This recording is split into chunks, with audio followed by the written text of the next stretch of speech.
All right. Welcome back to the cafe, guys. On we are here again, back in Idaho. Guys, I've been watching some stuff, looking at some stuff, and I wanted to revisit the May 30th, 2024 hearing when Detective Payne was on the stand and Taylor was, getting testimony from him, so on and so forth, to look at some things and some other stuff as well to talk about with this today. So thank you guys for joining us. I hope you're here for it. It's great to see you guys. And please make sure to hit that like button as you come through the door. Share this out. Let everybody know what we're doing in here today. And that being said, you know how the rest of this goes. Thank you to my Blue Crew once again for joining us today. Appreciate you all so very much. That being said, well,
welcome back, guys. Again, yes, I was 3 minutes late. Sorry, guys. My grandson's in the house.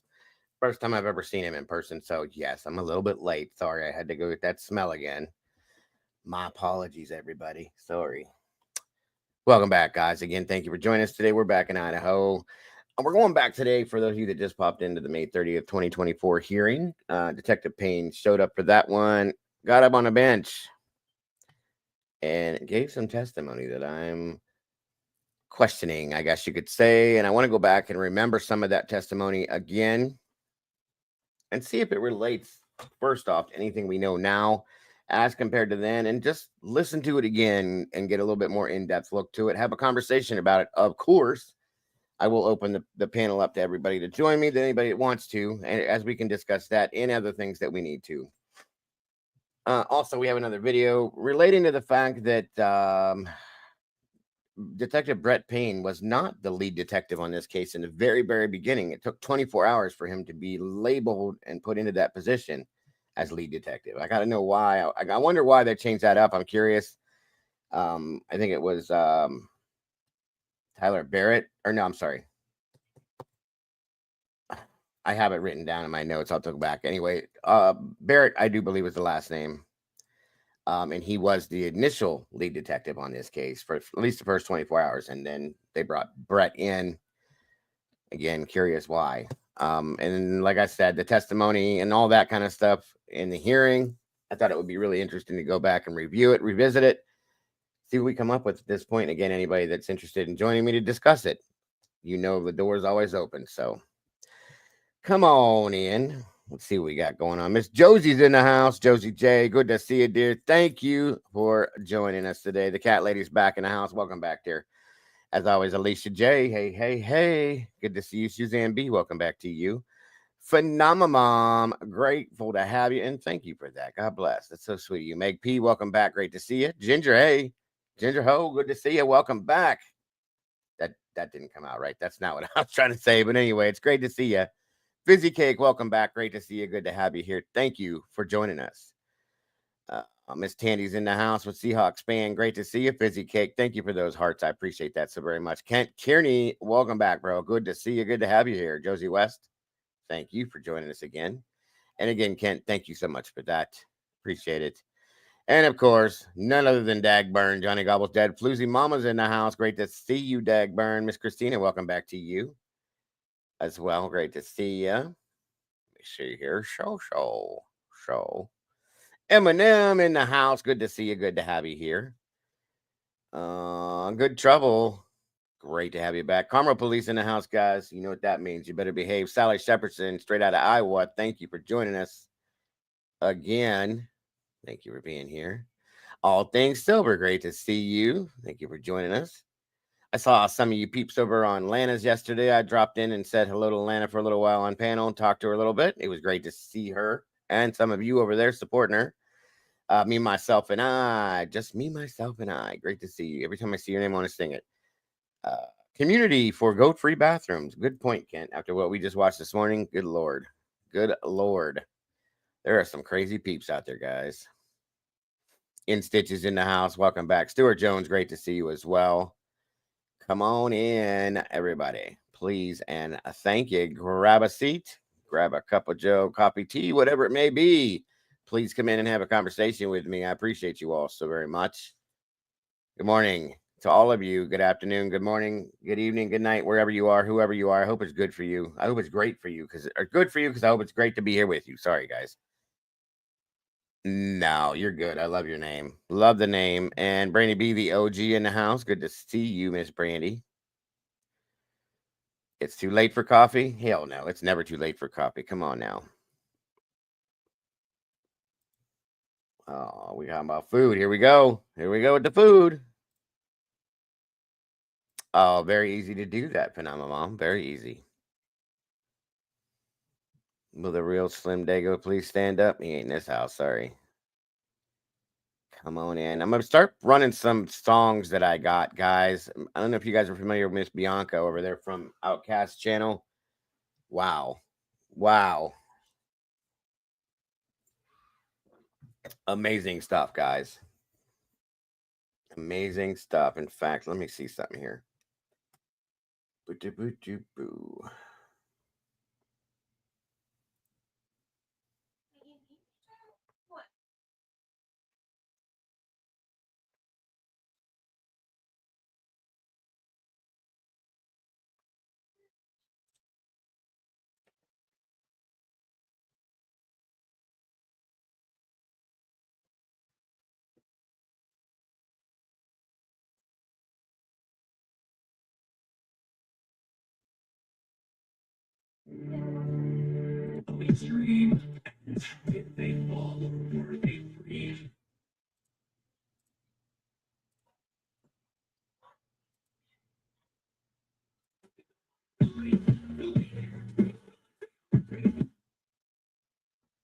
I want to play some of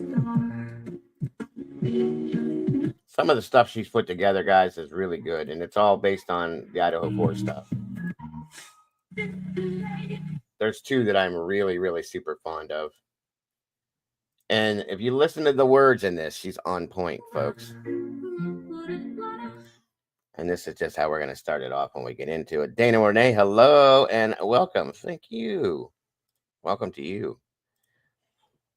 Again, Bianca, she's a mod for Outcast. And again, guys, let's drop Outcast link in here. He's another great creator. I've gotten pretty close to him. I really appreciate what he's doing, and I want to support as much as I can. Gaya DeGucci's in the house. Welcome. Good to see you. Quiet. You're not getting out when that baby's in the house. You know better than that. Sorry, my dogs are barking. The baby's here, and they will jump on everything and anything. So no, that's not going to happen. Quiet down. There we go. Thank you, Miss Alicia. You guys got to check out Outcast. You will not be disappointed. He's doing some great things. Hold on 1 minute.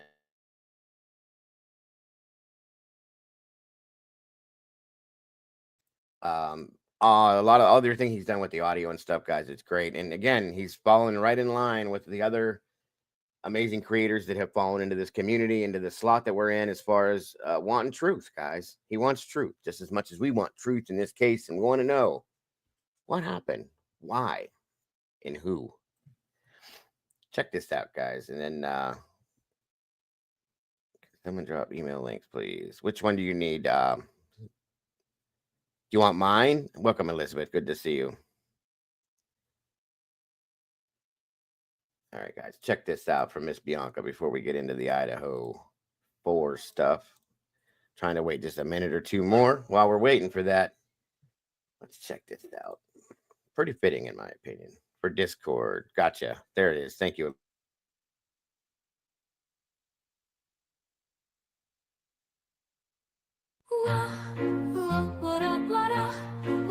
Let me know if you have any issues here.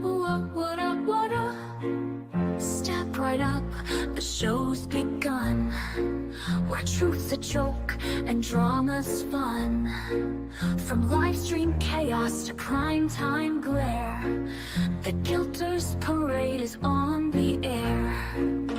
Come on in, folks, says JLR, spinning wild tales like a shooting star. Facts are missing, but hey, who cares? When the clicks roll in, the truth's not there. Oh, Guilters, loud and proud, selling theories to a hungry crowd. No receipts, just noise and play. In the Guilters world, it's all cliche. Clay use maps up like a mystery maze. Here's the villain in a fiery blaze. But critics laugh, it's a guessing spree. CSI, more like fantasy. With the light, a fiery start, turning crime into an abstract art. Oh, Guilters, loud and proud, selling theories to a hungry crowd. No receipts, just noise and play. In the Guilters world, it's all cliche. Nancy Grace with her booming shout, breaking news with a sprinkle of doubt, setting up shop like a courtroom queen, turning sorrow into a media scene. Ashley whispers, I've got the scoop. It's yesterday's news wrapped up in a loop, Fishing for tears with a well-placed stare, breaking hearts just to get on air. oh, Guilters, loud and proud, selling theories to a hungry crowd. No receipts, Just noise and play. In the Guilters world, it's all cliche. Daniel with his whiskey in hand, slurring theories no one planned. Pour another round, let the chaos flow. It's the Drunk Turkey Show, don't you know? Who's what up, what up, what up, what up, what up, what up?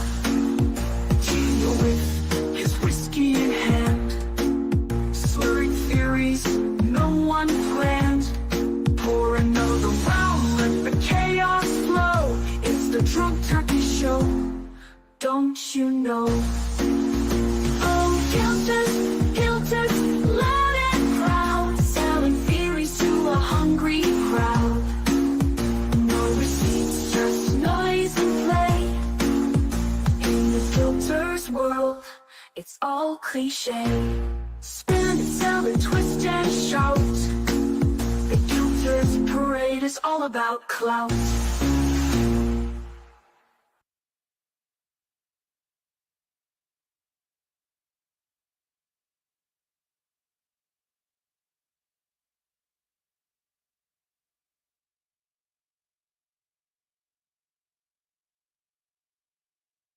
Wow, y'all. She is so talented. Seriously. The link is in the chat. Check out Miss Bianca, please, and thank you. Please support her in any way you can. I got one more I'm going to throw at you that I really enjoy. Miss Rowe in the house. Good to see you. Good to have you here. So yeah, that is Miss Rose or Miss Bianca's link right there. Please go over there, support her, show her some love, let her know that we appreciate what she's doing and respect how she's doing it. And truly, How talented she is just amazing to me. Let's see if this is.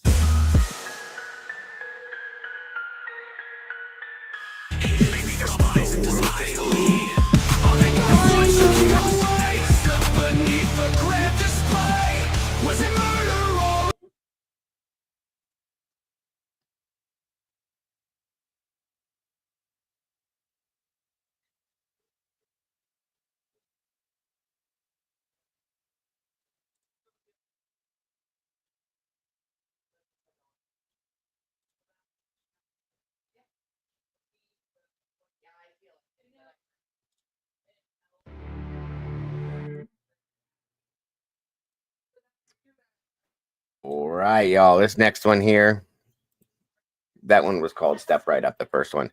This next one is called Off the Grid. I love this one too. Welcome, bro. Good to see you. All right, guys. Come on in, grab a seat, get comfortable. Once we get through this, we're going to get started. Again, this is from Ms. Bianca. I put her link in chat right about here. Check it out if you will, please and thank you. I'm really trying to support her with her music. This is like we did with Molly. Molly got hooked up with her. She achieved it. She's doing amazing. I'm super proud of her. I think anybody that puts the time and the effort in, I've been in music since I was 10 years old. Anybody puts the time and the effort in and has this much talent needs to be recognized, needs to be supported in any way they can. And I absolutely want to support Bianca that way too. So here we go, guys. Check it out.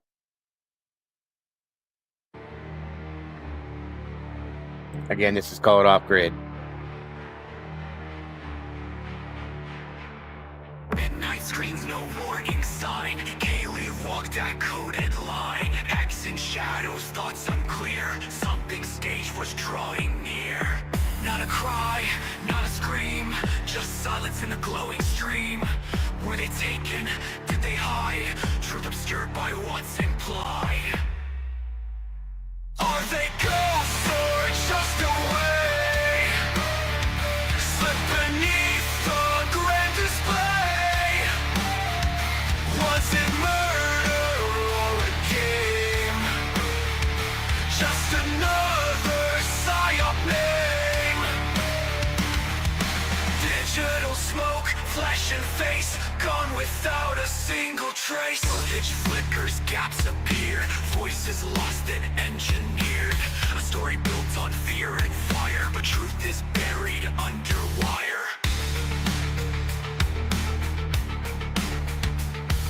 Signals scramble, timelines bend. No real start, no concrete end. Did they fall or were they free? Hidden from the world they lead.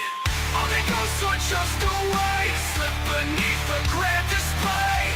Was it murder or a game? Just another psyop name. Digital smoke, flesh and face, gone without a single trace.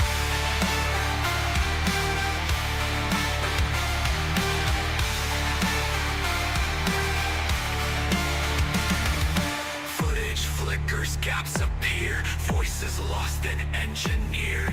A story built on fear and fire, but truth is buried under wire. Digital smoke, flesh and face, gone without a single trace. Flesh and face, a trace. In the quiet we still stare at scripted grief and hollow air. Ex-Kaylee, did they flee or were we shown what they let us see?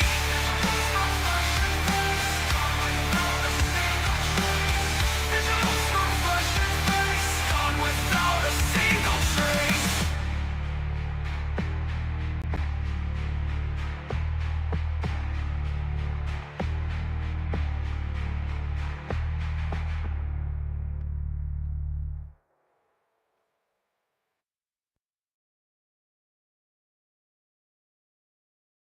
Like I said, very talented. Obviously we know it's with the help and use of AI, but to do these things, no, that one wasn't Molly's, that was Miss Bianca's. Molly's got some really amazing ones that she's put out as well. Molly has finally made it, been accepted with it, as I showed some of you guys the other day. Very proud of Molly. Yeah, Eminem, you're 100% right. I think it slaps too. It's very, very sick. I love it. Oh, Barik was in the house. Yeah, good stuff. There's a couple more I have. I'll share with you afterwards, guys. What up? What up? Here we go. Grab a chair, grab a seat. Let's do this, y'all. Come on in. And again, Miss Bianca's link was dropped. I'm gonna drop it one more time. I would really love seeing people support her just as much as we wanted people to support Miss Molly with hers. Please do. AR Hayes, good to see you, brother. Thank you for joining us. I hope you're doing well, bro. I hope you're feeling okay. Always good to see you. Always in my thoughts and prayers, brother. Hope things are going okay.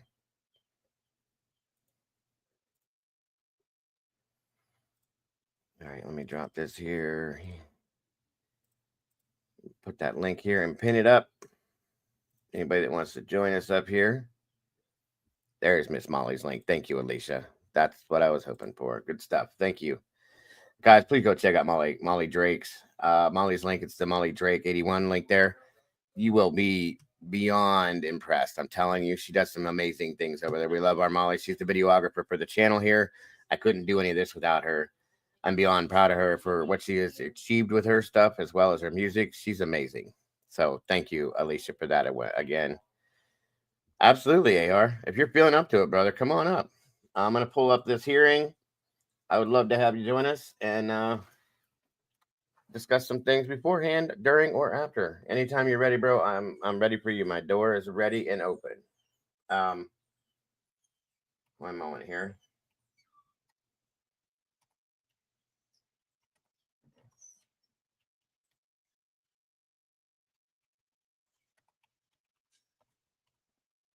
Let's hear what you got to say about things the way they are at this point, bro. Miss JC's in the house. Come on in.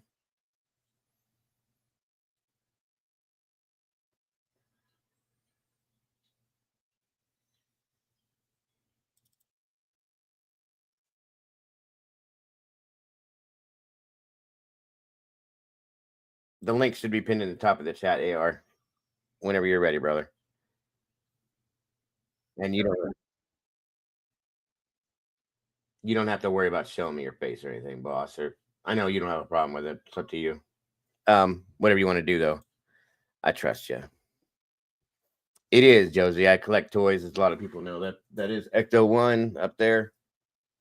I have all the Ghostbusters behind it too in boxes. And of course, my boy Slimer. I'm a huge Ghostbusters fan. Thank you, Victoria. I appreciate that very much. Very much appreciated. And what's happening, bro? How you doing? I'm doing well. Can you hear me okay? Yeah, you sound great, actually. I'm doing okay. Good to hear. Good to hear. What's going on? We got YouTube for some reason going on in the back. I just thought I'd stop in and say hello to you and your crowd. It's been a minute since I've even been on the platform, so I thought I would come hang out with you for a minute. I always appreciate it. Always welcome, brother. You know that. Well, we always have great conversations. We get to enjoy a fabulous community. I mean, that's one thing that I think I miss the most when I take time away. I don't get to see all some of my favorite people and get to have them either harass me or support me. You know? It's great either way, isn't it? Yes. It is. You know, I never thought I would miss being hated so much. Like, it's awesome to, you know, I hate to use the word, the terminology, but getting shit talk never felt so good when you don't get it every day. I agree. When you get used to it after a while, I went through a whole year nonstop of it, man. And it's like, hey, not saying I want it back. I'm just saying it's interesting. It's a little bit of a what do you call it? Oh, I'm trying to think of how to put it. It's I don't want to say fun. It's a little bit of a not a competition, but it keeps you on your toes. I'll just put it that way. It keeps you on your toes. Well, it does. It makes you really just kind of focus on staying true to yourself and just, you know, realizing how lucky and fortunate we are to have the people that really do care and the people that support us. I get emails daily from people that they're just like you and I, Dago, and the very people that we intertwine with that are living days just like normal human beings. We go Yep. through the ups, the downs, the sideways, the craziness, and And it's so appreciative, you know, to be able to take a step back and well, and you know, going really, along with that too, dude, we have you, I'll say you and myself, Swamp Rose, Sarge, Miss Potts, and there's a few other creators out here that we kind of share the community, and then some others here and there, Outcast now.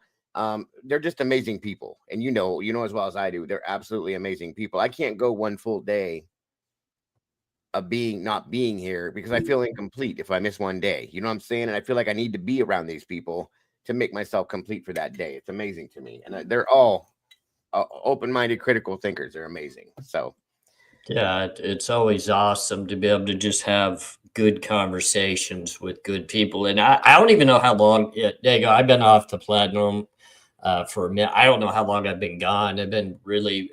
I had an eye surgery that was a complete failure. yeah, That caused and triggered some other situations. So now we're into a new surgeon, and we're June 18th is another day to really try to focus on to try to get back on the right path. So I don't even know how long I've been off the platform. I try to listen. You know, I don't see very well, so I try to listen.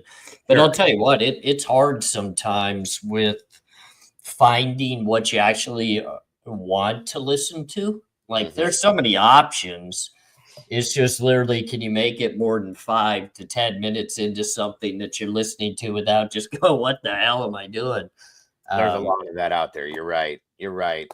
Agreed. I think the last time we saw you, you joined me. Kiki Swamp Rose joined up here, and we were up here about a month ago, roughly. And I was wondering how things were going for you. I'm sorry to hear that the eye surgery was failed. Hopefully, you're on the right track though, and you're moving forward in the right direction. I hope and pray. Always in my thoughts and prayers with that stuff. You know that. Well, as you know, you try to stay positive, but when you find yourself kind of sitting around the house, and your wife's away at work, and you're here, and you can't engage or do things like you normally do, you get a little bit of a depressed side to you. Yeah. And then you really don't want to intertwine with many people because I don't want to bring my my depression onto other people or my Absolutely. negativity towards others. But it Yeah. gets hard. And that's why I was pretty excited today. I kind of clicked on. I'm like, I'm actually in a talkative mood today. I see Dago's at it, and I might as well hop up here and give this a shot. So Sure thing. Always welcome, bro. Always welcome. I'm grateful to have you. I'm grateful to know you're doing somewhat okay. And like I said, we all support you in that aspect. You know that. So well, I 100%. appreciate it. And I today, appreciate it. actually, I'd love to hear your input on this too. Today, I'm going back to the May 30th, 2024 hearing that Brett Payne testified at, and talking about the fact that Brett wasn't the initial lead investigator on the case, which is something I wasn't real familiar with until just recently. And they gave it a 24-hour period before he was brought into that position. There was another gentleman, last name was Barrett, that was the initial lead investigator, which I thought was interesting too. And just that little bit of info there was new to me. And now this testimony from this hearing, I kind of wanted to look at this again and kind of focus on it a little bit more and see if there's any relation to how it relates to what we know now at this point with what we've, information wise that we've received as compared to what was on at that point. You know what I'm saying? So it's always good to go back and look at things again, in my opinion. I agree with you. I think we should dive in. I myself, I mean, as you know, the more that adds up on a daily basis, it's hard to remember everything that's happened a year ago. And a lot of that stuff really matters. A lot of the things that were said really do matter. And I think Brett Payne, as we get into the trial process, is going to be a key part of whether it's going to be a positivity for the prosecution or it could be a downfall. So I think you're doing the right thing. You got to go back and you got to see what was said and how that played out.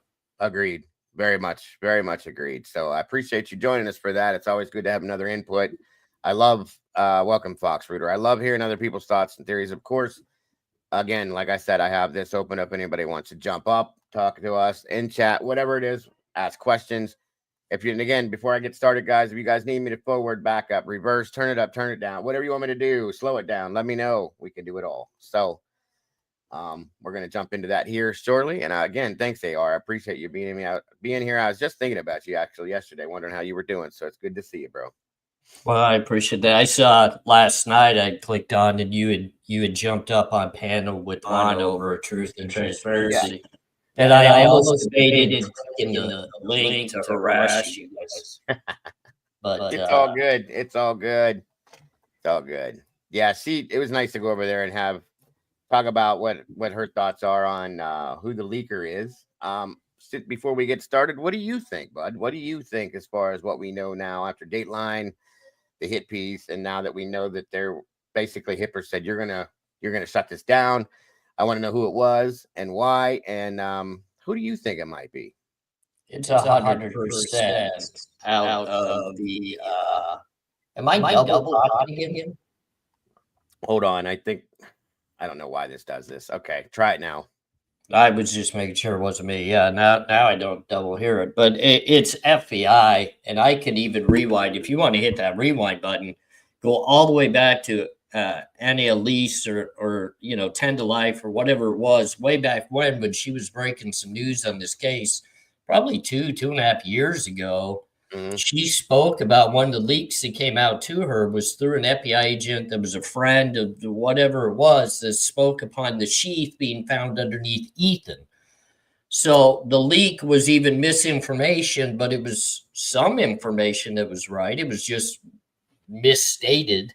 Yeah. But I think it's pretty clear as day. If you really add up, and I don't like to talk about private conversations much, but Steve Gonzalez clearly has stated to me numerous times that the FBI is in direct contact with him. They reassure him night and day that this case is locked up, they can't lose it, and blah, blah, blah. And he tells me all the time about conversations that he's had with FBI. Then you see Jennifer Coffendorfer always on these different YouTube channels now, which is crazy to me to think that she needs to venture out to people like Drunk Turkey or some of these other channels. I would think she could focus on her own. But, she has direct ties being, retired FBI.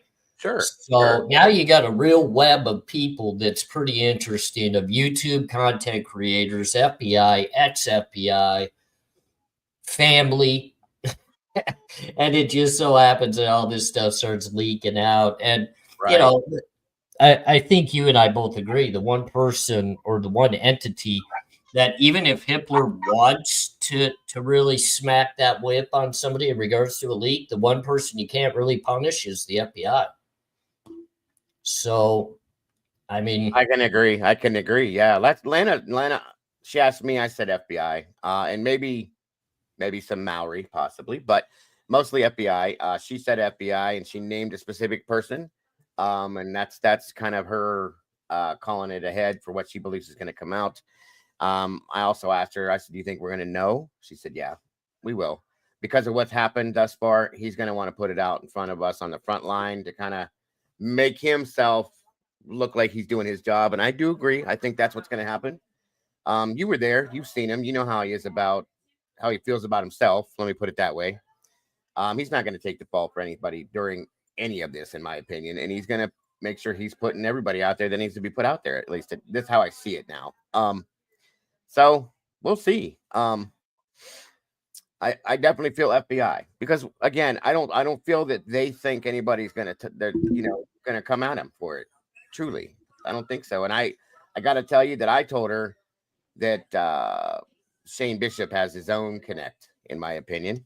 And that's going to be revealed too, I think, at some point. And it's going to end up being a problem. Shane Bishop is a producer for Dateline because he's been doing this for years. You know what I mean? So, yeah, it's really hard to sit back and watch, even as a normal everyday individual, like a normal person in the community. But even somebody that's been like myself through the system, that all we want is a chance of fair and real and true justice. Even if someone like myself was guilty, I want to be able to go through the process with a little bit of protection to know that I've got the capability when something's supposed to be private, it stays private. When these things, I mean, there was stuff released through that Dateline that doesn't really hit me that hard outside of if there's potentially some explicit searches that would probably I would disengage myself to speaking highly of an individual at that point. I would just distance myself. But that also doesn't show guilt upon anything at this point to me. No. But, I think it's ridiculous that a lot of things in that show, and I'm sure many, and including yourself, it didn't sway us either way because that's what we were expecting to begin Yes. with.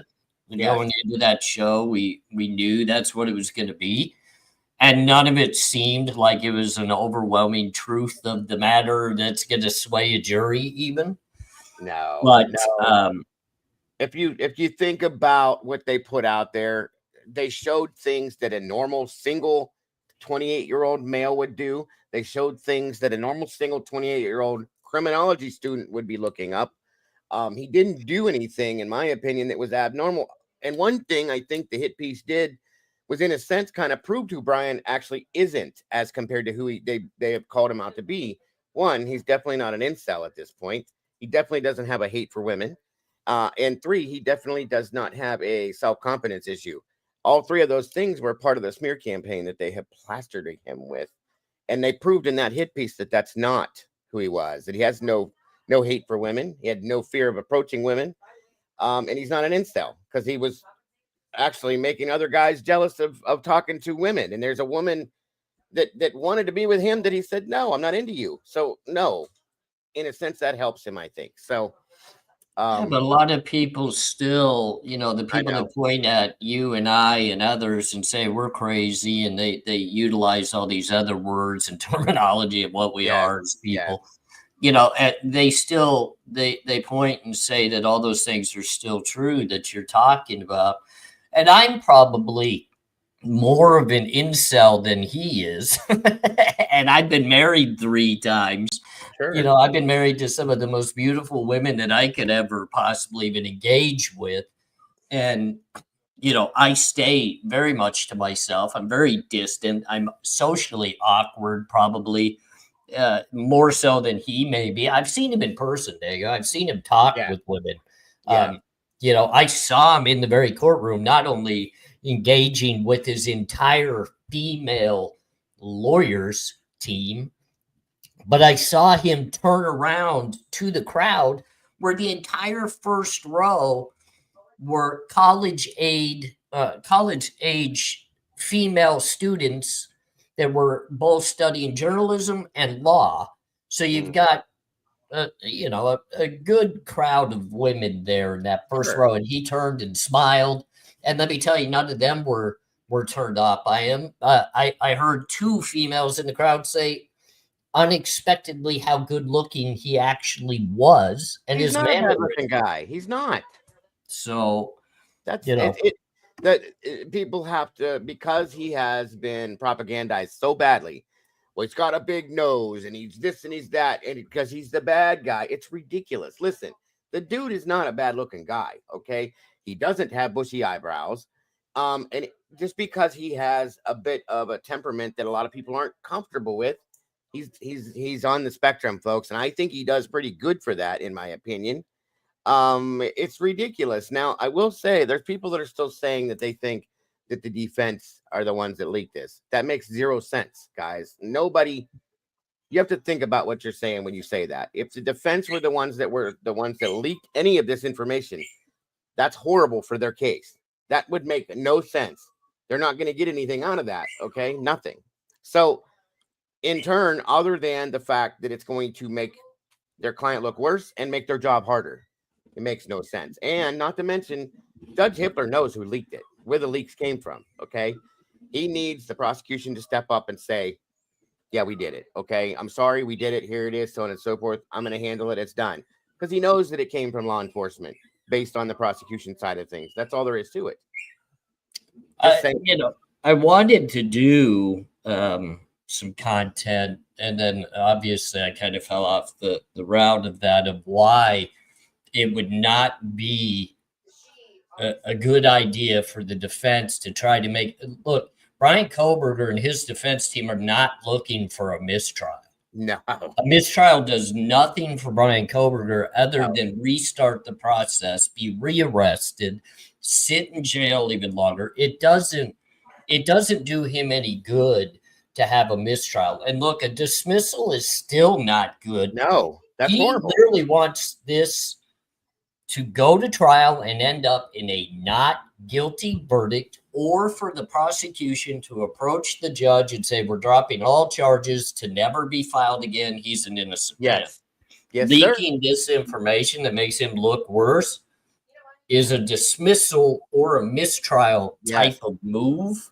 And that would not come from the defense team. It would be the worst thing. The worst thing they could do. AR, you and I have talked before, and we both agree that this needs to go full real, 100%, the entire trial, so that every bit of this comes out. Truth, justice, all of that, real truth, not this bullshit we've been playing with for 2.5 years. That is the only way there's going to be real justice, is if everything comes out. Mistrial, it's just going to cause more reason for there to be more shit to happen to this.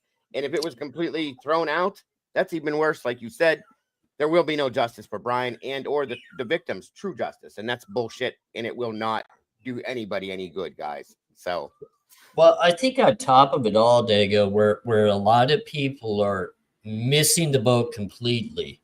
If this gets dismissed or a mistrial is issued, do people not realize Ann Taylor and Massoff and Bicca Barler are no longer Bryan Kohberger's lawyers? Right. He has to be rearrested and deemed to be obviously no money. Well, Ann Taylor and Massoff are private attorneys. So that gets Idaho off of the hook from having to pay them. The only reason why they're still on is his counsels, because they were initially his counsel and got worked in to stay. Yeah, they were grandfathered in. If this gets thrown out and a dismissal or a mistrial happens, they're no longer his counsel. He starts back at the basics.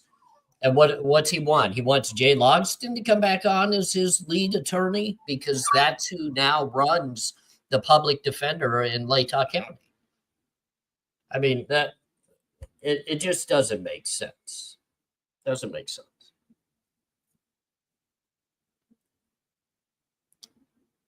I'm not sure. I'm trying to read the screen. Keith Morrison did state that AT provided no evidence. Yes, he did. In that one interview he did with Idaho News, he stated that nothing came from Ann Taylor. So that voids that as well, in my opinion. Yeah, I absolutely. I'm sorry, dude. I should have read that too.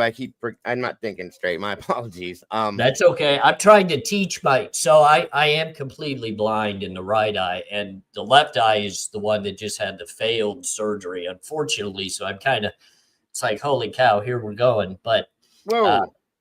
And you just got a great donation there. That's awesome. Moto Man, when listening to the Dateline episode, some facts they state that don't necessarily favor the prosecution, such as the way they analyze the DNA, IgG. I'm sorry to interrupt you, AR. I didn't mean to. No, that's right good. at the end, they don't entirely say that he is the killer. Your thoughts? The old guy doesn't seem sold. And thank you for the super chat, brother. God bless. Damn. Very generous, very kind. And wow. Let me read that one more time, a little slower, guys. When listening to the Dateline episode, some facts that they state that they don't necessarily favor the prosecution, such as the way they analyze the DNA or the IgG. Right at the end, they don't entirely say that he is the killer. Our thoughts, the old guy doesn't seem sold. I think Dateline covered their hind ends by trying to throw in a little bit of unbiased at the tail. I mean, it's obvious Dateline has this man convicted of this crime. They 100% are showcasing guilt.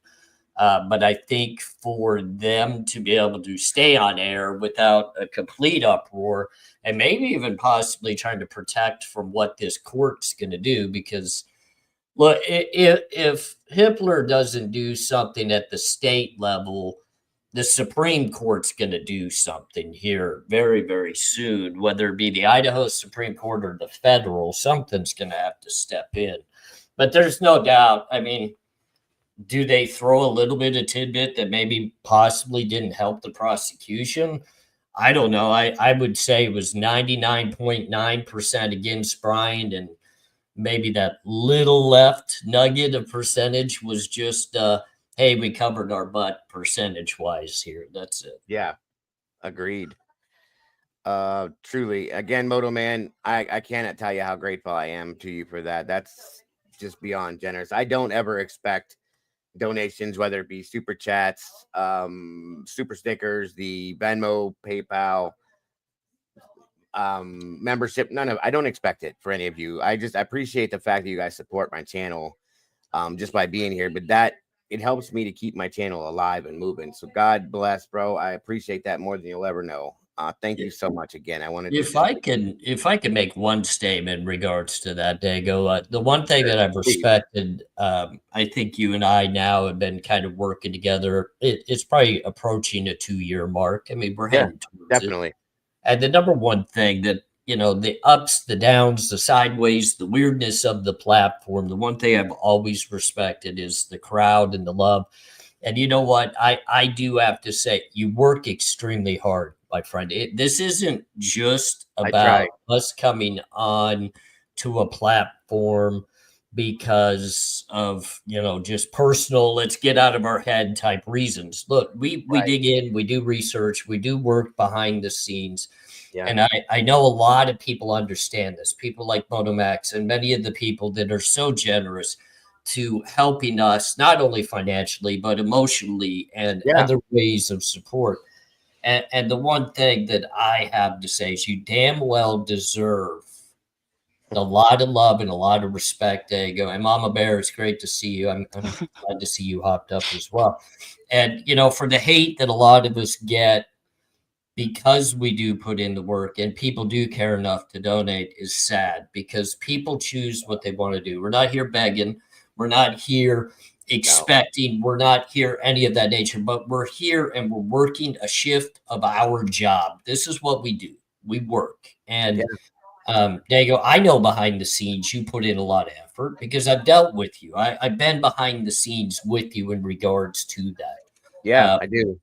And when I'm on a good run myself, I want to say I put in the effort. I want to say I work behind the scenes, and I do try. My wife helps me out a lot with that, and I got a really good team of people that urge me on to do better. But man, I got a lot of respect for you, and Appreciate that. As I do you know, you, bro. I do you as well. And I so appreciate that. I do work. I let me put it this way. I don't feel like I'm working that hard because I like what I do. I love what I do. I enjoy this to no end.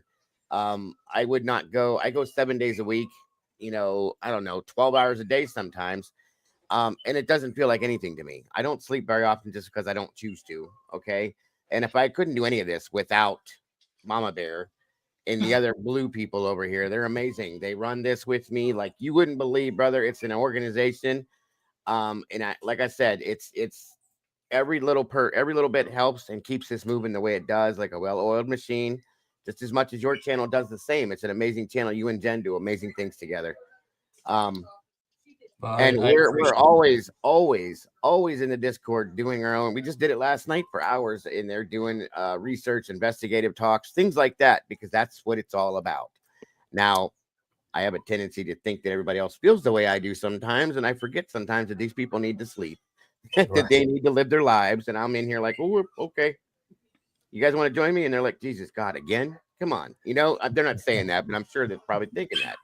So I appreciate what you just said. I appreciate that. I do try my hardest to make this the best I can for everybody that comes in here. I promote as much positivity with this as I can. And I try to respect and support other creators such as yourself, Outcast, and other creators that are in the same, I've always done that. New creators that come in here, I want them to do well.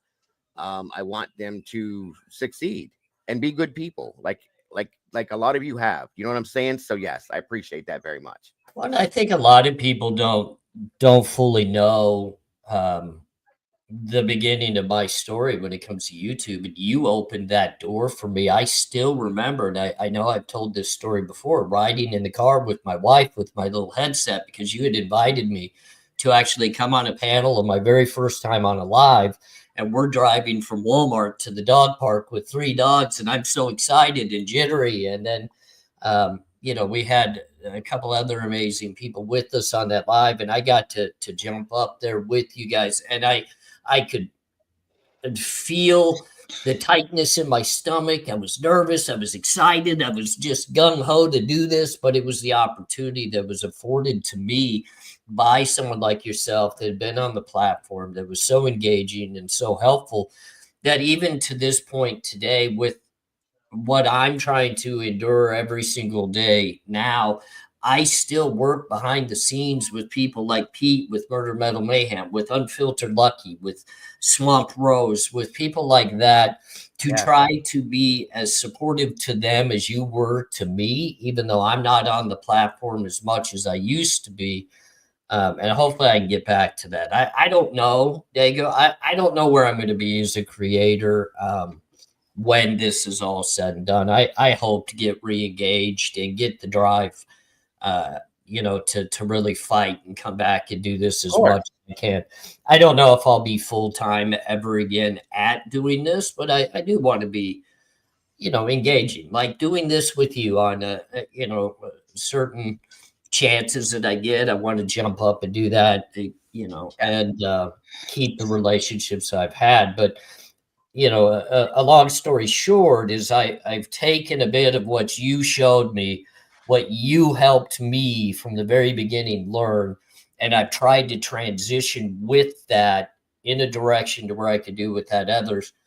And I get that sometimes we put our foot into the mud and we get a little drama and we get a little bit of negativity, and but the good people like yourself and others that I've been able to bump into, like Unfiltered Lucky, like Pete with Murder Metal Mayhem, and there's so many others out there. I can't name them all. There are. But I'm willing to step in that mud with them, because I know at the end of the day, we're going to all fight through it. We're going to continue down the path. And it's the community that matters the most at the end of the day. The very people that, like Moto Max, that was willing to share some of his financial capability with you to help your show move forward. I have those very same people behind the scenes that do the very same for me. And I can't be blessed or thankful enough. And I hope people understand that. Like, I can't say thank you as much as I want to. Right. But at the end of the day, we try to give back in more ways than what a lot of people realize. I'm willing to go do research for other creators that maybe don't have as much time to do that, and I have more time on my hands. So the best way I can help them out is let me do some research for you. I'll get you that information so that you can put on your next live show in an educated, great way. And I don't even want to be a part of the show. I you know, it has nothing for me in it. This is all for you. And that's why, you know, at the end of the day, and I want Mama Bear to be able to talk. I know she put herself on mute because I got to rambling, but Dago, I will never forget the feeling that I had when you first opened the door for me to step onto this platform, and you made it so comfortable, and you made it so just to where I could learn and I could experience. And even if I fell down and hit my head on the way down, you helped me back up and you said, hey, we'll straighten it out. Don't worry about it. And that really means a lot to me, even now, as far into the future as we moved. Right. And there's always going to be bumps in every road. Okay. There's been bumps down the road I've been on from the beginning along your road. And all I ever hope to see, I'm always here to help anyone. As long as they want me to, I try my best to do that. All I ever want to see is, I don't want anything for it. I don't, guys. I don't. I just want to see other creators such as yourself, and as you're doing, paying it forward to other creators, doing the best way you can to help them, because we're all here for the same thing, in my opinion, especially with a case like this. And that's just to show justice, okay? To talk about justice, to look into the things that show true justice, because of the victims. It's about the victims. It's not about you, me, Mama Bear, Drunk Turkey, you know, all the other people that are involved in this. It's not about that. It's about the victims and their families. Sometimes there's some negativity attached to that. Sadly, it happens. We try to avoid that as much as we can as creators, all of us. But we're all here, in my opinion, most of us, I should say, are here to see real justice and truth for the victims, and that's what it's about to me. And I see all these other creators that I believe are doing the same thing. I hope that everybody's doing it, but we see sometimes where it's not that. So that's all I ever expect to see, and you've done that, sir. Is just to pay it forward to other creators to help bring them and stand them up on their own 2 feet and show them it's okay. There's going to be some bumps. We're going to get through that, and we're out here doing the right thing, and that's all I want to see, and I've seen it, and I love it. I've helped so many people on my own without expecting anything, just because I know how hard it was for me. It wasn't easy. Like I said, if Mama Bear wasn't here with me, I wouldn't be here right now. That's a fact. There's just fact, period. Not to mention the other blue people in this channel, the blue crew. It just wouldn't happen, guys. It wouldn't happen. She has kept me here more than you guys know. For stupid things, because I'm human. I have feelings, I have emotions, I have anger, I have all that. And it's not that easy to do this. So I'm grateful to everybody that's part of this community, this team, the other creators that are part of this community, such as yourself, AR and Jen. Even the ones, and I've said this more times than none, I was even grateful for Detective John, who absolutely hated me and tried to tear me apart piece by piece by piece. I'm grateful because it taught me something. I learned from it. And I will continue to be that way as long as I'm here. So that was funny. That was one of the first roadblocks I ran into myself. Daniel was the biggest one I think we all faced. Yes. Yeah, that was definitely an interesting. And we all learned situation. from it. We all learned. And I have no bad, and AR, you know this. I have no bad feelings. I've wished good feelings towards him for the things that he's gone through, and I truly mean that. Everybody that knows me knows that, and sent my condolences for things. I don't have any hard feelings. No reason to carry it, guys. It's not worth it.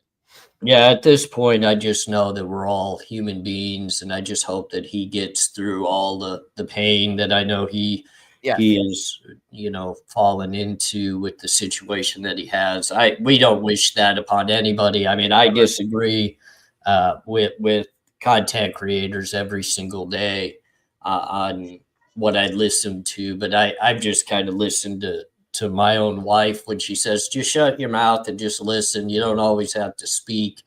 You don't have to always say how you feel, which is a good thing. My wife, her and my wife friends, because it sounds the same as what she says to me. So I get it. They're very wise, aren't they, bro? Funny, mine says the same thing. And Mama Bear has said that kind of thing to me too at times. So, it is what it is. By the way, welcome Tomboy Starry here. And Mama Bear, I'm sorry I didn't let you talk until now. Please say something so I know you're okay. Hello. There we go. Great to see you both. Great to see you both. Hello. It's good to see you, AR. Thank you, AR, so much for saying those things. It really means a lot to me, brother. It does. Well, I mean, just like I said, and I'll just kind of leave my point at that is, I think everybody on this panel was here when I first, came into this community, and I was just nervous and every single one of you guys has helped me. So I appreciate all of you. My hand is always going to be extended to you, sir, and anybody else that needs it at any given point. That's just the way I am. So I appreciate that very much. Thank you. Yes, sir. You're always welcome. Yeah, thank you for being here with us again. I'm curious to hear your feelings, and if you need me to read anything, guys, remember he's not doing real well with the site thing, so we may have to read some things if they pop up or whatever. But I'm down for it, bro. And oh shoot, we're gonna have to be quiet and mute once I play this because there's gonna be echoes, so nobody can speak during this. Yeah, I already heard it. Okay, all right. So make sure everybody mutes, and I don't know why this happens, you guys. And let's get this thing moving. And somebody, once we get started, let me know if it's good once I start playing it, okay? They're going to have their side, and we're going to be talking about. And afternoon, starting at 1:30, we're going to address genetic genealogy. I think that's the plan. Okay, so starting with you, Ms. Taylor. Thank you, Your Honor. After last week, we had one witness testify, and I have 2 additional witnesses this morning, and then there will be witnesses this afternoon in closed session as well. Okay. And I'd be prepared to call my next witness. Okay, go ahead. Call Brett Payne. Okay. Make sure, please come forward. Raise your right hand. You solemnly swear that the testimony you give in this case shall be the truth, the whole truth, and that's but the truth under penalty of perjury. I do. All right, thank you, sir. Please have a seat. And then when you're seated, please state your name and spell your last. Name is Brett Payne, last spelled P-A-Y-N-E. All right, thank you, sir. Ms. Taylor. Thank you. Good morning. Morning. Will you tell us your occupation? I am currently employed by the Moscow Police Department as the detective corporal. What experience do you have prior to Moscow Police Department? I was served in the military for 6 years. 3 of those were as a commissioned officer in the military police corps. How long have you been with Moscow Police Department? 6 years. We're here to talk about the case of the state of Idaho versus BRYAN KOHBERGER. Have you worked on that case? Yes, ma'am. What is your role in that case? I was assigned as the case agent for Moscow PD for that investigation. Does case agent mean you're the person in charge? Yes, ma'am. If I called you the lead detective, would that be a term that was the same thing as person in charge and Yes, case ma'am. agent? Yep. Okay, thank you. What were your general responsibilities as the lead detective in the case? So when I became case agent, I was assigned to work the command post that was established at the Moscow Police Department, along with my partners in Idaho State Police and the FBI. We managed the command post and directed the general direction of the whole investigation. Would that mean you would be a person to write warrants and affidavits in support of warrants? Yes, ma'am. Did you conduct or direct interviews? Yes, ma'am. And did you search for a suspect? Yes, ma'am. Were you the go-to person and the person in charge for evidence that would be brought into Moscow Police Department to support your case? No, ma'am, I was not. Who's in charge? That would have been our evidence custodian. As the lead detective, were you aware of the evidence that would be under the control of the evidence custodian? Not entirely. I was made aware of basically the most pertinent evidence that was coming in, but I was not aware of every single piece of evidence that was brought into those. Okay. During the course of, I guess, the investigation from November 13th forward, was there videos that were collected, like a video canvas done of the community? Yes, ma'am, there was. Is that something you were involved in? No, ma'am, I was not involved in the direct collection of those videos. Who is responsible for the video? Now, see, that statement alone is kind of bothersome to me. You were the lead detective in this case. Why would you not be directly involved with that? In my opinion, am I wrong by thinking that, or should it be? Is it normal to delegate to lower people when you're the lead detective to do those things, or at least have some involvement per se? You know what I mean? That just kind of bugs me. Doesn't the lead detective generally watch the videos?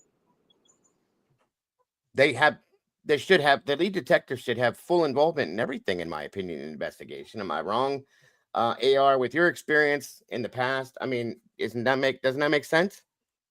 The lead detective always has all the info, even when it's delegated to different people to work.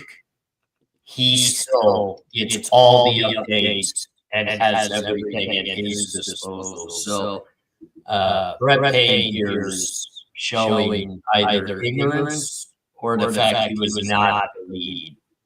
Or thank you. Here's my thought at this point, because I've told you guys for a minute. Oh, sorry, hold on. We'll pull it back up. I told you guys for a minute now that I believe there's pawns involved in this case, and some people probably disagree with me. I think Brett Payne is a pawn. I think that he was told, you're the lead detective, it's your job, and that was it. Is the title, to make him feel good. I know it sounds dumb to say this, and everybody else around him was doing certain things and just telling him what they were doing per se. Like I said before, he was just doing his job. I don't think that if there is corruption involved in this case, guys, this is another reason why we're watching this today. To watch his demeanor as he answers these specific questions, I think Brett Payne is a pawn. I think he was doing his job. He was excited about doing his job because he went from patrol officer on one day to lead detective on the next in a 24-hour period, which is very strange to me. As I told you, he was not the original lead detective on this. Barrett was pulled off this in a 24-hour period, and they brought this guy in. Granted, he does have military police experience. 2 years, guys, he was on the force, and all of a sudden he's a lead detective on a quadruple homicide. I have problems with this. 4 years. I'm sorry? He's been with the Moscow police 6 years. As of now, right? I thought it was 2 years initially as a patrol officer, and then this happened. I thought it was 4 years as a patrol officer, and then this happened. More important, the lead detective has the supervisor that he answers to. Of course. Thank you. Thank you. Good point, Critical. But But at the end of the day, I mean, I hate to say this because with the way he's acting, this investigation would have been better off bringing someone like myself, an ex-convict that's committed crimes left and right, onto, because I would know how to organize and keep the information that's pertinent to the case at my disposal. That way, if questions ever did come up and I needed to piece something together, because that's why you're called an investigator, you're taking bits and pieces from numerous different places to try to tie it into one story, one narrative, one person's guilt. I mean, you're seeking the person that committed this crime. So you got to have all the evidence at your disposal to be able to do that. And if you can't get on the stand and literally explain where some of the most pertinent evidence of the case is, or how to get to the point where you see the vehicle of the suspect, you're not a lead investigator at all, in my opinion. You're a paper pusher. You are a, hey, go get my coffee while we're in the office discussing important things. You go get my coffee, and then we'll let you know what we need you to do when you get back. I mean, he's carrying the title for paperwork reasons. That's all it is, in my opinion, folks. I agree with that. And Wade, no, he was not. Barrett wasn't, as far as I understand, Barrett was not the Brady Giglio issue. I'm pretty sure, as far as Moscow went, I thought it was Gunderson. If I'm wrong, is that wrong, Tomboy or Mama Bear? I know we talked about this before. The one that got hit with the Brady Giglio thing, was that Gunderson? Gunderson or Rosenthal. I thought it was Gunderson. I don't think it was Rosenthal. I think it was Gunderson as well. Yeah. It's one of the two. I always get them mixed up. And also Officer Tollison with the Idaho State Police got hit with some issues too. So there again, they're both involved in the investigation. So either way, it's an issue to me. So thank you, SRB. Wasn't Tollison and Gunderson both involved in Drake? Yes, the doctor, the dentist thing. Yeah, they were both involved in that. Yeah, out of Bonner's Ferry. They should have never been involved in any other investigations, as far as I'm concerned. But then throw them into a quadruple homicide. It's interesting. Thank you again, SRB. We also had Stickergate too. Some of them were involved in Stickergate, and right there, that should be a fireable offense. But instead, they seem like they got promoted. Well, I mean, and I think Hitler needs to take a step back and look at the names in the cases and the things that are involved with this. How much shit has happened already? We got previous cases that some of these officers are involved in that got Brady violations, and now we have a leaker. Okay, we have multiple leakers. We also have the Steve Gonsalves World Tour that's been going round and round, which is helping with the leaking situation. We also have all this other bullshit Cyray's pointing out, so on and so forth. I mean, it's non-stop stuff. At some point, Hitler has to take a look at it and say, hey, what's going on? What? There's the baby again. Sorry, guys. My grandbaby here. Brand new. First time we ever saw him. So it was 2 years. It was 2 years. That's what I thought. Okay. Yeah, 2 years. Yeah. So, again, that makes it worse. 2 years as a ticket writer, and you're now the lead detective on a quadruple homicide. What the hell? Well, which one was accused of hiding evidence in Stickergate? Was that Gunderson? Heather, I I think it think was. so. I think Gunderson was in on that one too. He was. Well, But Bill Thompson was named in that one as Bill, well because he that's was the all. prosecuting attorney. Gunderson, once he was accused and admitted to hiding evidence, he should have not been involved in this investigation whatsoever. Go look back and see how many Moscow police officers have been let go since this murder has happened. These murders have happened. And Maori, yes, Angel. Maori's involved. 9. 9 officers have been 9, let I go. think. If memory serves, I think it's 9. And then we also have Fry and Lanier retiring. There's something not right here, folks, at all. Nothing is right in this town.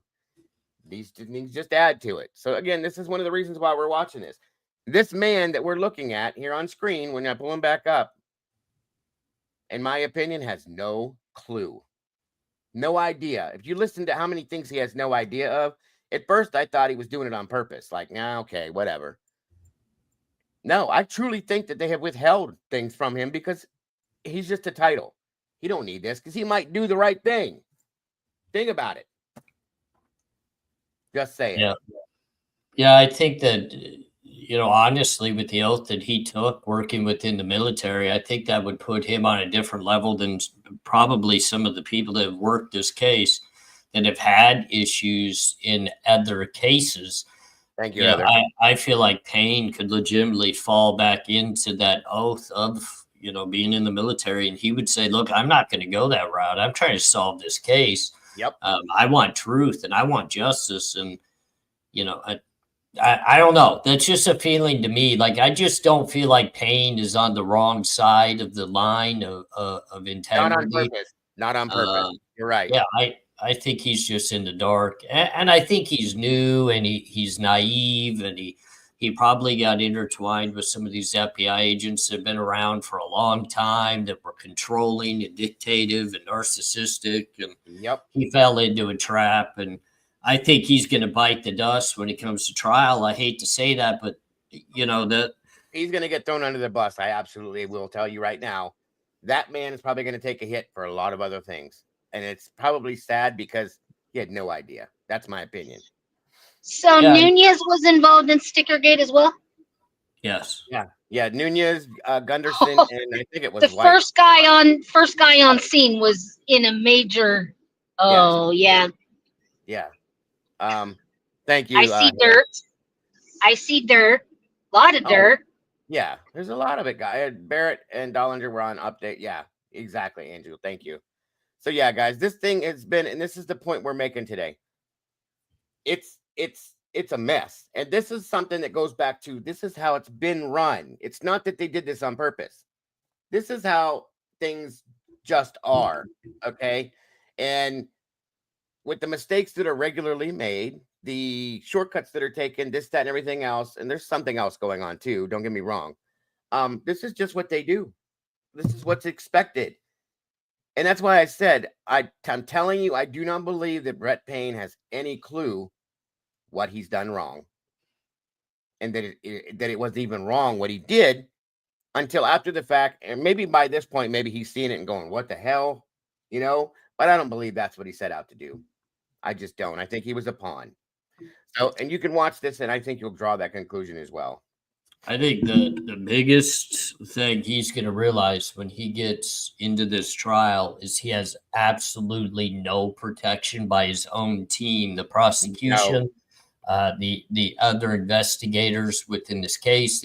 Nobody's going to step up to the plate to protect him.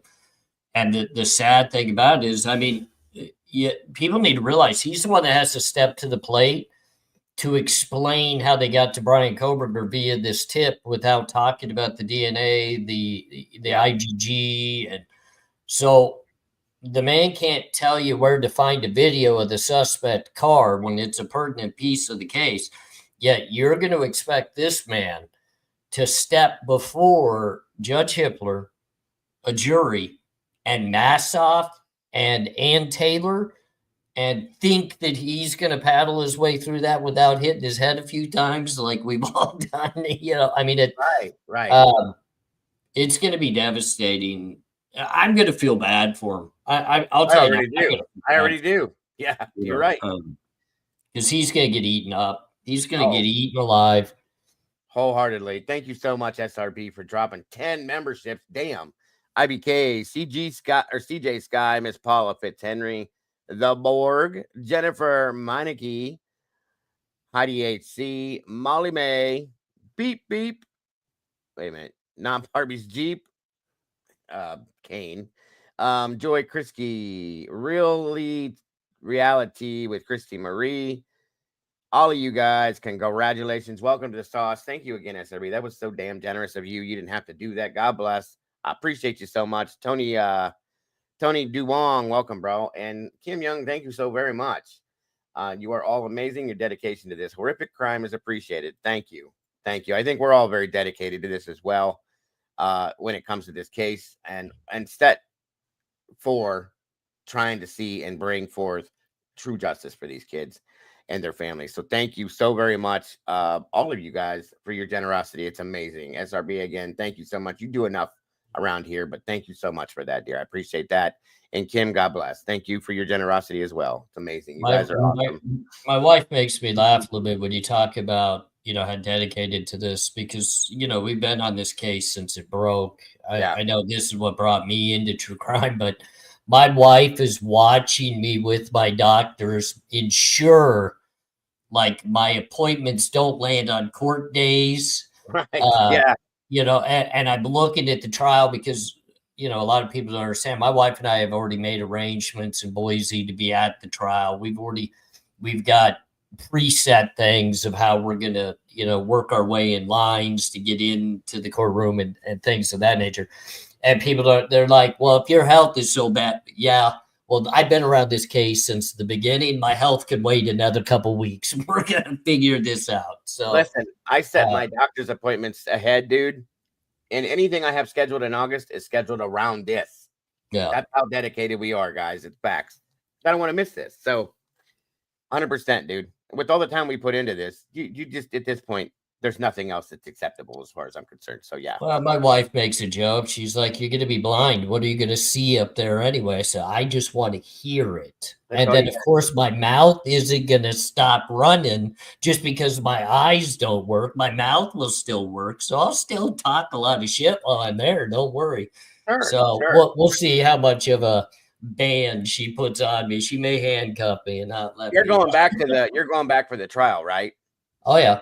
Yeah. Yeah. Good. We'll be streaming it. We streamed it the last time you were there.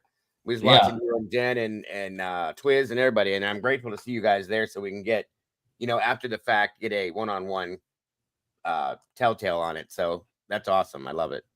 Well, and you know, I never really promoted too much out there, but I do have some ties and some connections to people that are pretty close to the case. I'm pretty excited that, you know, I'll get to speak directly with them. We won't do a live with them or put them with me. But I'm going to be able to get a feel of how they're feeling, what they're thinking, and then I can bring that and I could share that.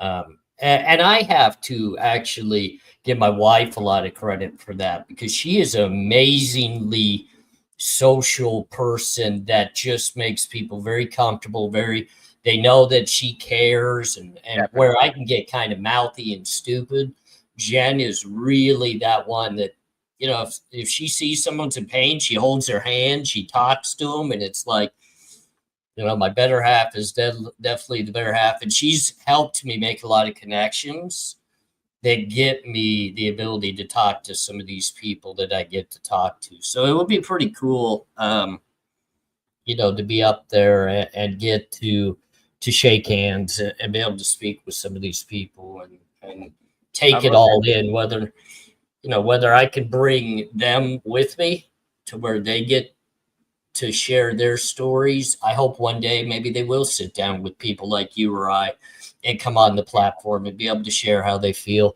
That's going to be up to them and their comfortability levels. And, you know, I think Jen can help me maybe set a good platform for them to be able to do that. Yeah, So it's for sure. exciting. It is exciting. It's very exciting. Absolutely. I'm looking forward to it too. Absolutely looking forward to it. I can't wait. August couldn't get here quick enough. Of course, that is as long as it happens in August like it's supposed to. That's my hope. So right. I don't think there's any. I've reached out to some people that are typically pretty on top of these types of scenarios and these types of motions. I've been pretty fortunate to be able to talk with some very good lawyers, criminal lawyers, and people of that nature. And they do not feel like this case is going to get backtracked. They don't feel like it's going to get delayed. They're going to steamroll ahead. This is my opinion based off of what they told me. I think they're going to steamroll ahead and then just feel as though if there's anything that needs to be argued, that can be done after the fact within the Supreme Court and get into the appeals. You're on mute, Diego. Sorry, I always do that. Sorry, guys. I don't think he's going to extend it because of the pressure that I think that he's feeling from families, the attorneys, the state, all of it. I think there's a pressure that he probably feels on this, and I don't think, just for that reason, I could be wrong, but in my opinion, I don't think he's going to extend it. I think we're going to go with the August 11th, and that's that. So we'll see. We'll see. For sure. I could see him maybe moving it 2 weeks or something to cater to getting some evidence or something that they need to get in there. But I just, this thing's not going to be pushed back to 2027 or anything of that nature. No. I think it should be. Don't get me wrong. I think it should be. They need to jump into this stuff now and figure out how much damage has been done to this kid getting a fair trial. But at this point, you can't give him a fair trial when it's already been taken away from him. You can't. I think Ann needs the time of it given to her to be able to go through. This is just an opinion. I want to see the trial happen now. And I think we've all waited. It's been a long time. But I also feel after her making the statement, she brought an expert in to look at all the discovery, the digital, all that stuff. And they said it could take up to 3 years to go through everything. I think that should all be looked at, every single piece, because I think there could be something in there, as she found a tip in there stating that they believe that there's 2 killers, 2 weapons, blah, blah, blah. There could be something in there that she could miss that might prove Brian's innocence. And that's not something that should be forgotten. So that's where I think it's a little dangerous. And in turn, I would say if that was the case, then it would be worth extending. I don't see him doing it just because of the pressure I feel. So I think I do see a question real quick in regards to death penalty. I don't feel like they'll remove the death penalty either. I think they're going to roll right ahead with what's going on. Happen. No. Go ahead, Tomboy. Or Mama Bear, whoever's going to speak. Go ahead. I think it bothers me the most that you would steamroll ahead on this case, even having the minute possibility that this man is innocent. You're going to make him go through the appeals process, which can take years. How is that fair? How is that fair? It's not. We know that it's not. That's what bothers me. I agree. And I said to myself, they can move this to Boise. They can move this anywhere you want to move to in the state of Idaho. He's not getting a fair trial in that state, folks, period. It's just not going to happen. No matter what happens at this point, Bryan Kohberger is not getting a fair trial. And that's just my opinion. But I truly feel strongly that that's not going to happen. I think it's going to happen if it happens, because I still feel that he's going to be convicted, and hopefully he makes it to appeal.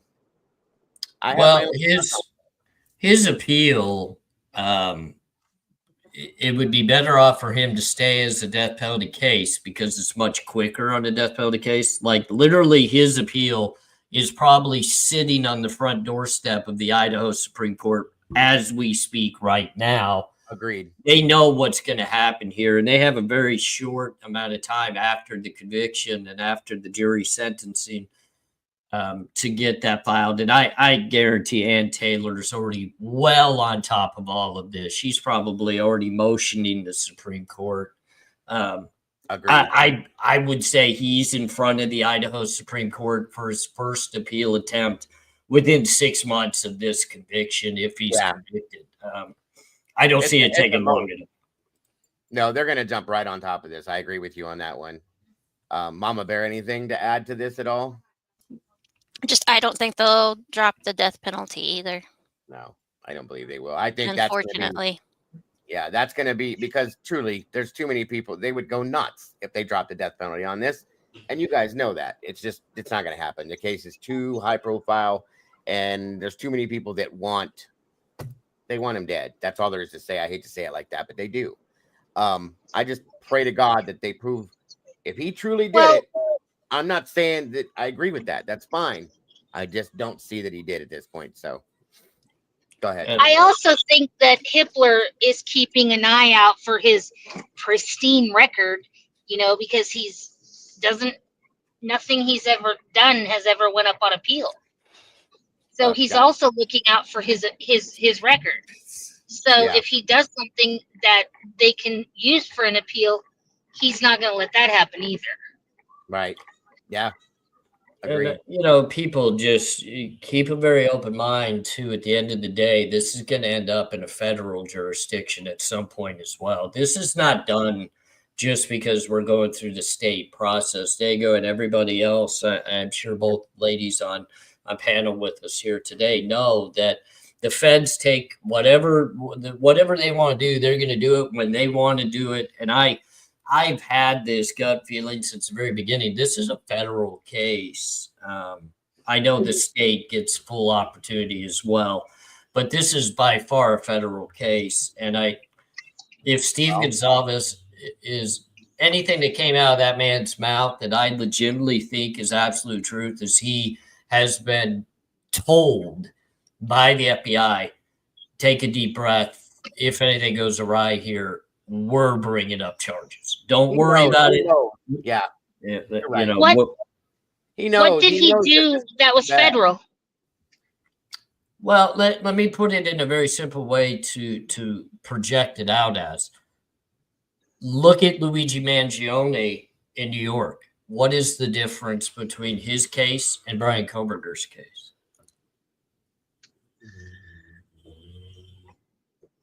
The only difference. New York doesn't have a death penalty and federal does? Well, that wouldn't even have anything to do with it. I mean, federal obviously has a death penalty as well, but even if BRYAN KOHBERGER wasn't charged death penalty federally, I mean, he could still get it in the state. The difference is in the Luigi Mangione case, New York pushed the issue that what happened affected the actual insurance industry. So now you're talking about corporations and you're talking about mega, money and millions and billions of dollars is affected. So more was affected by him taking the life of that lead CEO of that company. There's no difference if you charge BRYAN KOHBERGER because he affected the University of Idaho, potentially a purchase of another university, potentially the income of that university through students that would be coming to school there. It's the same exact thing. It comes to the money amount that makes it federal. The feds are just sitting back right now because I believe their issue is I don't think they have the evidence to convict of murder against BRYAN KOHBERGER. I don't think they can convict him on murder charges based upon the evidence they have. The knife sheath is not going to get them a murder conviction in the federal genre. They can get him on other things, especially if they get to some of these sexually explicit searches and these different things. Internet crimes and other things of that nature, they could potentially. Plus, they could deem what did he take with him across the country? Did he take weapons? There's so much they could do on a federal level. That's the sad thing about it. Like I've been through both. I've been through federal and state. I've done it at the same time. I've done them separately. And it sucks because the feds have no statute of limitation on any charge. Right. And Steve made a statement. You're right, AR, that told me everything I needed to know. He's very confident when he made that statement, when he said he's got it. He made some other statements that I think are a little dark as well, and that's just my opinion. But one way or another, BRYAN's going to get something. Sorry, Tomboy. Did I knock you off or did you fall off? Who knows? Either way. Okay. Either way, he knows, in my opinion. Somebody told Steve, this is going to go down either way, bro. Don't worry about it. We got your back. It's good. and he knows something. I'm telling you, he does. Yeah. And that's all there is to it. And I hate to say it, but I see it no matter what happens. Sarge disagrees with me that he thinks that the jury's going to see this for what it is, and that they're not going to convict him. Well, and that would be a win for Bryan Kohberger if he wins at the state level and they find him not guilty. Okay, that's great. His defense team did a great thing and they put up the fight. Well, it's going to be a whole nother fight when the feds decide to press charges, whatever they charge him with. I mean, they literally could just charge him with internet crimes. And I'll tell you right now, the federal jurisdiction and the court process through the feds and even into the sentencing guidelines and all of that, it's a whole nother ball game. It's a different world. And it's if people think that the state situation that we're watching is unfair and unjust, you should see what happens in the federal side of things. I mean, it gets really shaky. Yeah, so, Clifton, if you're going the direction I think, my friend, I know what you're saying. You're talking about them that keep saying that he's been stalking this, stalking that, so on and so forth. Yeah, I agree with you. It is like talking to a 4-year-old. It's been proven by the prosecution themselves. There's no stalking here. There's no connection here. Okay, well, I want to believe it. So yeah, I agree with you on that one, bud. If that's I want people to realize too, like when I'm discussing the fact that the feds could, legitimately file, I didn't state anything about stalking or surveilling. No, it's not us. I think you're talking about the jokers. I could care less about any of, none of that stuff means anything to me at all. Like that doesn't even justify an arrest of guilt. Even if you proved, Dago, that I, in my courting of Jennifer, my wife, if for 6 months prior to asking her on the first date, I was sitting in front of her house in my car watching her, that doesn't lead to any crimes. I get that it's not a good look, but to me that's not something I'm going to pin guilt onto Bryan Kohberger because he potentially was in the same area as some of these victims. Like none of that matters to me. I just know when you get into federal guidelines of if they want to charge someone with something, they will do it. They will figure out what they're going to do and they're going to do it. And you may not agree with what they're actually doing but there's nothing you could do to stop it because it's the feds, and they mold it to fit how they need to. They can take a square block, like Sarge always says, to put it in a round hole, and they'll mold that square block to fit that round hole if they have to do it. That's all there is. So they're the feds. Look, they're already the feds are already winning in the Bryan Kohberger case, even at the state level right now, because they do not have to show anything about the IGG or anything about how they got to Bryan Kohberger. All they got to do is just claim they called in a tip. And that's already proof in the fact they do what they want when they want to do it. And there's not a darn thing that anybody's going to do to stop it. Even us, the taxpayers that don't agree with it, we don't matter enough to stop it. That's it. And Yvonne just said that she doesn't see any reasons for federal charges. I looked into it extensively. That doesn't mean they won't make something happen. They've done this already. They have every ability to do what they have to do. I don't doubt that at all. That's why it's so scary to some extent, folks. It's already happening in this case, okay? And you just got to see it for what it is. So that's all there is. I'm sorry to say that, Susie, but I'm keeping a positive attitude towards this. I don't want to sound defeating, but I'm trying to be realistic at the same time when I say this. I pray that I'm wrong and that this will be seen for what it is at some point. I'm hoping that the Cyray's statements get to be brought into this, that other people's statements get to be brought into this. I'm hoping that the alternative suspect situation brings some light to something. And I'm hoping that maybe it will turn this and give it, shine the light on it where it needs to be shined. And that'll be different for him. It's just hard to believe with everything that we've seen from the beginning, the lies, the conspiracy bullshit, the way that this has been portrayed to us thus far. I mean, for God's sakes, folks, the main document in this case is absolute garbage. The PCA is nothing but toilet paper as far as I'm concerned. And at that point, that's a very scary thing to see. Can it change? Of course it could. And I'm hoping that Judge Hippler, as much as he's not liked with this, I feel, and I said this before with the last hearing, with everything that's happened with Dateline, with the SIRE documents, with this, with that, I feel like he might be leaning and going, maybe they're right. Maybe there's something not right with this. And he ain't going to have no part of that, guys, being attached to him from what I can tell by him.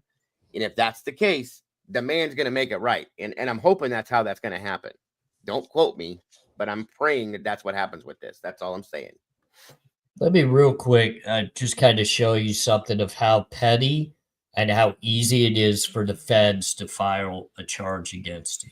So Bryan Kohberger moved from Pennsylvania to Washington State University to go to college. Does anybody know what identification Bryan Kohberger had when he got arrested? Did he change his driver's license from Pennsylvania to Washington? We know that after he was there, he changed his registration, but he had to update his registration. He got new plates and he did that. But as for his identification, did he get new identification, Dago, or anybody from Pennsylvania to the Washington State?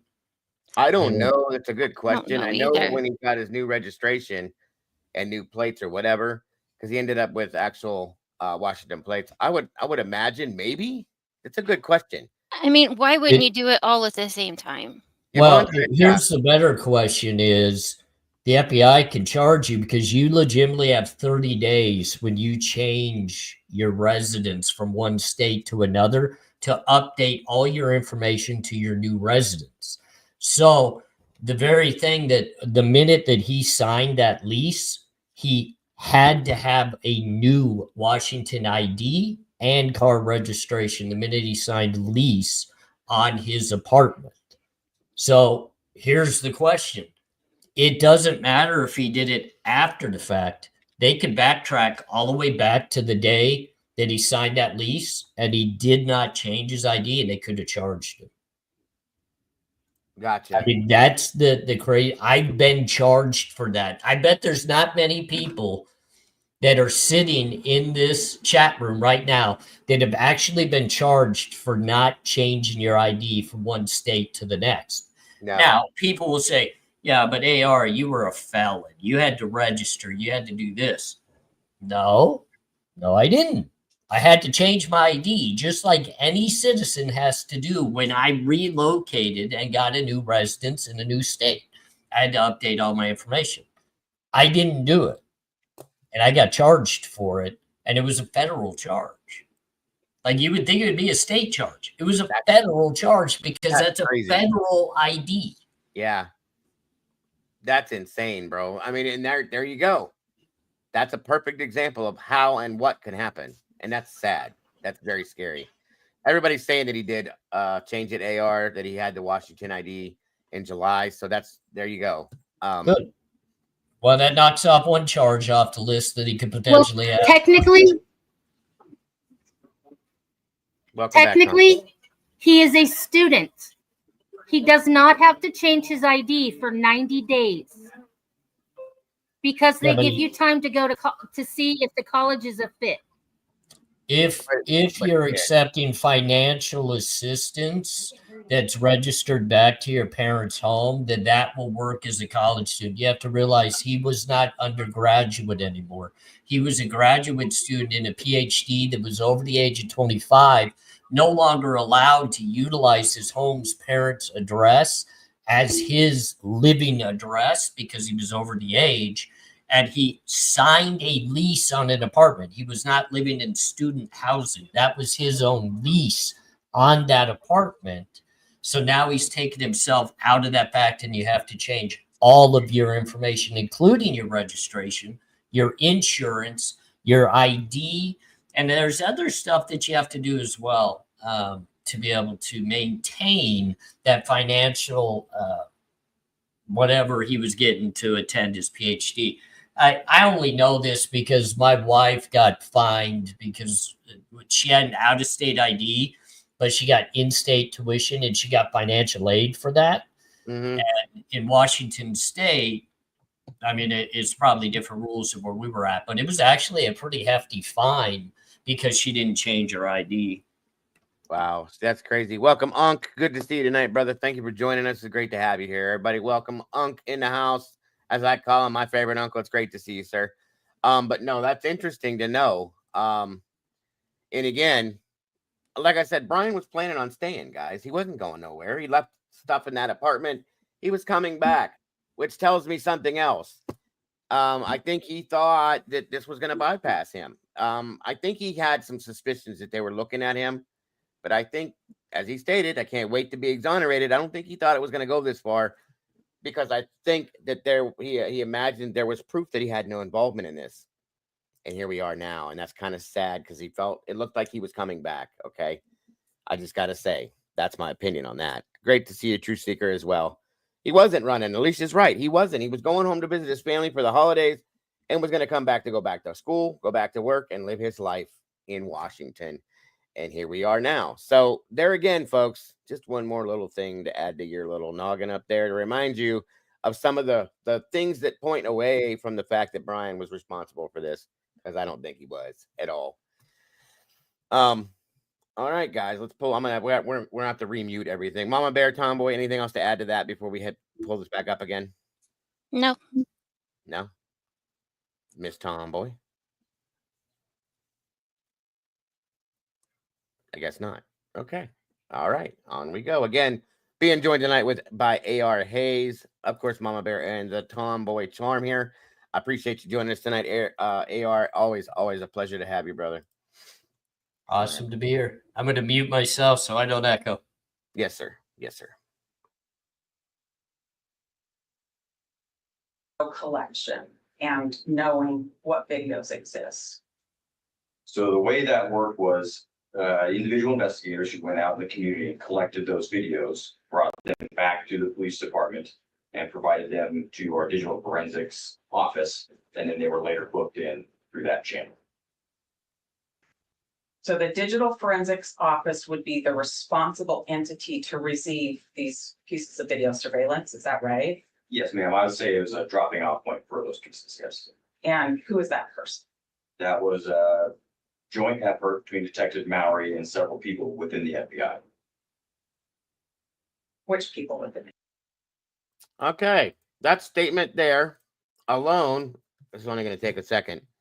Mowry and people within the FBI. Remember that he said that. That's all I'm saying.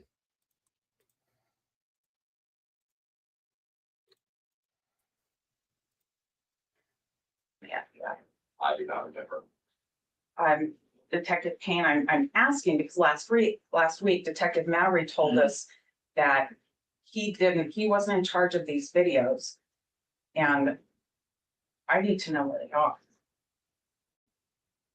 Do you have any idea who the FBI agents are that were also in charge of this? I think we could certainly find that out for you, yes, ma'am. I don't know off the top of my head. Okay, well, I'm gonna need to do that. Let's talk a little bit about what surveillance is out there.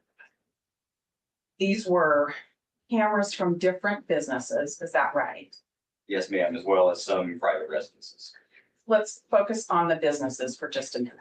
Those would be collected at main points in Moscow where you might find a person of interest, is that right? Yes, ma'am. We canvassed pretty much the entire city of Moscow looking for places that were willing to or could provide us video. And was it also important to think about if somebody were to come into or leave Moscow, the kind of video cameras you might find on those areas? Certainly, yes, ma'am. And that would be the east-west road between Moscow and Pullman, is that right? Yes, ma'am, referring to SR 270/Pullman Road. They wanted that to refer to. I know that as the Moscow Pullman Highway. Yep. I think that's the same thing, or Highway 8. Works for me. And that goes from Pullman out towards Troy in that area. Yes, ma'am. Okay. And also important in that video collection would be the north-south Highway 95, the north end of Moscow and the south part of Moscow. Is that correct? Yes, ma'am. Okay. And so you collected business videos or had that done, but who I need to talk to about this would be Detective Mowry or an unnamed FBI agent. Do I Or understand that? the agents who were the officers, investigators who collected that specific video would have written reports, to the best of my knowledge, stating such that they collected video from X, Y, and Z, that would be the best person to speak to about that particular video. But if they collected it and gave it to Moscow Police Department or the digital evidence people, isn't it your department that I'd be looking at and say, where is this now? Yes, ma'am. Okay. Well, I'm going to talk about some of those specific ones, but you brought up residential cameras in that canvas as well. Are you talking about things like Ring cameras? Yes, ma'am. Ring cameras and other sorts of private security systems that people may have had. Ring cameras have a way of sending out a notice to Ring camera owners to check their data. Is that right? I believe so. Was that done in this case? I do not remember if that was done or not. Are you familiar with some of the Ring cameras or home surveillance videos in this case? Yes, ma'am. In particular, I think your affidavit talked about one on Indian Hills Road. Do you know what I'm talking about? Yes, ma'am, I do. How did that camera come to your attention? I believe Detective Vargas works for MPD. She contacted the residents at that, or the person who lives at that residence, and they provided that camera footage to Detective Vargas. Do you know why she contacted them? I believe it was part of just the video canvas, best of my knowledge. Now, I want to talk about some of the specific businesses, and you mentioned that I'd be looking at a police report to tell me if it existed or not. As the case manager or lead detective, are you familiar with the reports from other officers that may have talked about turning in videos? Some of them, certainly not all of them. Your Honor, I'm going to ask that he be handed two defendants' exhibits. They are RR and SS. No, thank you.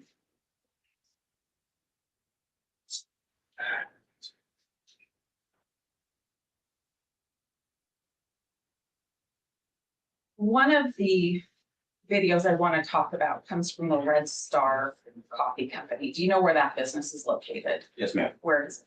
That's on Pullman Road and right next to the Steamer Station. So the Pullman Road that's also known as Moscow Pullman Road, that within the city of Moscow? Correct. Okay. And if you look at exhibit RR, and if I can draw your attention to on page 2 to paragraph 9 and page 3, paragraph 9 continues over there.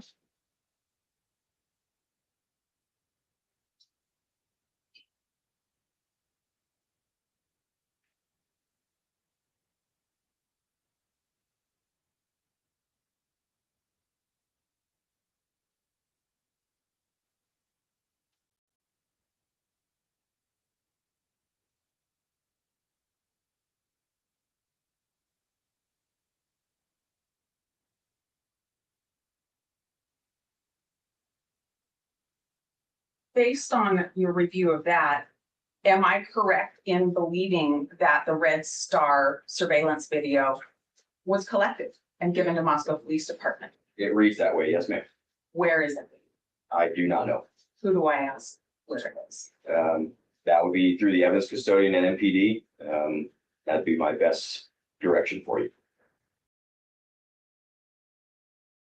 All right. So there's one of many pieces of video footage that's missing. Just missing. Tomboy was up there. She could have attested to that. There's quite a few pieces of evidence that are video that are just, they have no idea where it's at, conveniently. That's kind of interesting. There's hotel footage that's missing. ATM camera footage that's missing. This footage that's missing. How does it just go missing, guys? Once again, I don't think he had a clue. I think whoever had it, handled it, they were told what to do with it, they did their job based on what they were told. No idea. It's quite interesting, folks, if you think about it. And it's really sad. I think you need to go search the FBI databases and find out who in the FBI was handling it, because I have a gut feeling it's sitting in an FBI evidence locker somewhere. Absolutely, sir. Or even better, I'll be honest with you, at some point, it's just been destroyed. That way, nobody can ever find it at that point and say, how did this end up here instead of here? Well, I don't know. it was accidentally destroyed or something happened here. That's going to be what happens, in my opinion, some of these things. Not only missing time frames in the video are poof, gone. Exactly, Jen. Thank you. That's amazing to me. Amazing. Quite interesting, I'll say, folks. That was one of the statements I wanted to show tonight. Where is it? I don't know. That's that. Well, anything that would benefit Brian KOHBERGER is somehow just not around or just missing. But very convenient, ain't it? Very convenient. Of course, that'll be brought up, Angel. The fire at the CDA will be absolutely, that will be used as one of the biggest excuses for certain things, in my opinion. Welcome, Leah, by the way. I didn't say it earlier, hun. Good to see you. And Devil Woman, great to see you too. Too many can say, I don't know where they are. Wasn't my job. And that's the biggest problem with this. You are right. You guys can check out your local innocence projects. Yes, thank you, Mama Bear.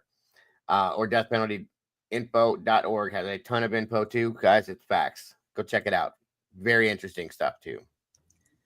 So there again, one more point that I wanted to make here with this. Where is it? Sorry, but I don't know. That's my question. Real quick, Dago, when did that fire happen compared to this hearing that we're listening to right now? Were they? That's a good question. I need to get the exact date on that fire so that I can try to measure that up with certain other things that are falling into play with this too. I know about it. I have it somewhere. Where it's at right now, I can't tell you, but we'll figure that out. Right. I think that's going to be a big. It's going to be important to know that as compared to what we have been told with certain things and see how they coincide. You know what I mean? Yeah, I just wonder because, I mean, if he's answering these questions where he doesn't know, blah, blah, blah, but the fire hasn't happened yet, then that's going to be hard to use as an excuse. Yeah. I mean, but I'm then sure again, try, but yeah, you're right. I agree. Yeah. Yep. Yvonne just said that, and the Inky asked businesses for footage from 5 to 6 a.m. He was supposed to already be by Blaine by 4:48. Good point, Yvonne. Very good point. Also, Fox said, I believe the 1112 King Road camera is motion activated. I believe you're right. So with nothing moving in front of the camera at 417, how could it activate to record the sounds, bump, thuds, whispering, whimpering, and barking? That's another good point. Yep. I think you're right. That's a good question. How much more obvious can ID be? At least make it look good by losing things that benefits them. Good point, Murky. Good point, dear. We're seeing all sorts of stuff like that, guys. And then they sit back and go, oh, you guys are dumb. You're not making any sense. We're not? We're not, huh? Okay, but that makes no sense. So explain that one. Oh, you're just making it a big deal when it doesn't need to be. I knew somebody was going to throw it in here. The fire was June 9th of 24. So this hearing was what, May 30th of, yeah. So this hearing here, it could have been there and then it was mysteriously burned up after the fact. You see what I'm saying? May 30th to June 9th. It could have been at this facility. Then the fire happened conveniently and all this shit's gone now. So who knows? They still should have known where it was at that moment, though. Yeah, agreed. He should have known. And there's a lot of things that he should know that weren't given to him. Because again, I'm telling you guys, he may have that title, but I don't believe that he has that ability. That's not because he can't, because they won't give it to him. See what I'm saying? I don't know, Unc. Where'd that question go? I just threw it back down and I didn't mean to. Mama Bear. Oh, there it is. Does anyone know BK was a member of All Souls Church in Lewiston? I don't know. I didn't follow anything on that. I never saw that anywhere, but no idea. The done one. Remember in the beginning, they said if it wasn't for a cat peeing, they would have not gotten the video. Yes, I remember that. And they blamed it on electrical battery. Yes, Jen. Chain of custody right down to the lockup. Agreed. I'm telling you, that stuff is going to be, when it comes to trial and they bring this up, that fire is going to be blamed for a bunch of shit missing. I promise you. Mm-hmm. And everybody's going to go, but why? Yeah, it's going to happen. Hey, DCam, good to see you. And it's okay. Don't worry about being late, guys. Just catch up with it. We'll catch you up. No big deal. catastrophic failure of e-bike battery pack caused CDA police building fire. Crews battle a fire June 9th at the Coeur d'Alene Police Department. How convenient. There it is. FBI Agent Jacobson, based at CDA, will be responsible. I'm telling you, that's Lena's call, by the way, as the leaker. Agent Jacobson. Remember that. Keep that. I like her idea on that. So we'll see. We'll see. Yeah, I think Jacobson is the Mr. Shane Bishop's buddy in the FBI. Just go with that and understand what that means. Just saying. All right, on we go.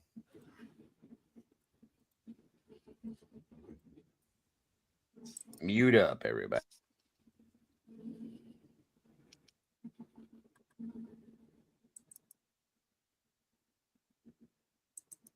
To go to the evidence custodian and ask him to bring all of the videos out so I can watch them all to see if that one exists. Yes, ma'am. How many hours of videotape do you think have been collected? A lot. Thousands? Yes, easily. Detective Payne, I want to look at defendant's exhibit SS now. Thank you so much, Reality. I appreciate that so very much. Mama Bear, Dago, and Convict. Good to see you, everyone. And thank you so much for being here, Reality. Appreciate you. No. Don't put our away. I think we might go back there in just a minute. But SS, if I can draw your attention to paragraph 1.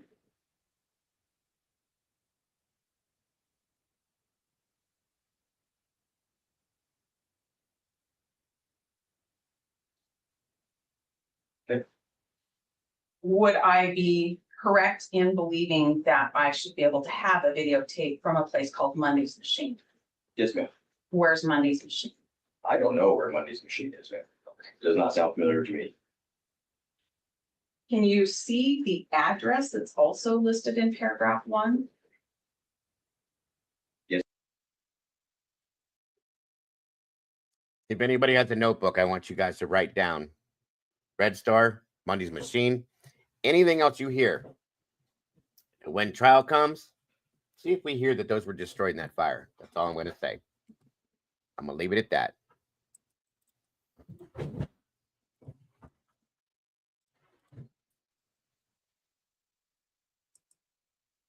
Yes, ma'am. Does that help you know where Monday's Machine might be? It'd be south of Moscow city limits if memory serves, but that's the best I can recall. You don't know where this particular numbered address on South Main might be? No, ma'am. Well, let's go back to, let me ask you this. Who do I ask where that video is? Restate what I did before is go through the evidence custodian at Moscow PD. Let's go back to RR for a minute. And if you can turn with me to page 4. I'll draw your attention to paragraph number 21, particularly subparts B, C, D, and G. Do you see where I'm talking about? Yes, ma'am. And there, we're talking about 4 different businesses all within the city of Moscow. Is that right? That is correct. And those are on Main Street in Moscow. Is that also right? Yes, ma'am. All right. And if I read the first sentence in that paragraph, am I correct in believing that Moscow Police Department should be in possession of all of those videos? It reads that way. Yes, ma'am. Where are they? I would have to direct you to the video that have been turned into the evidence lab in Moscow PD.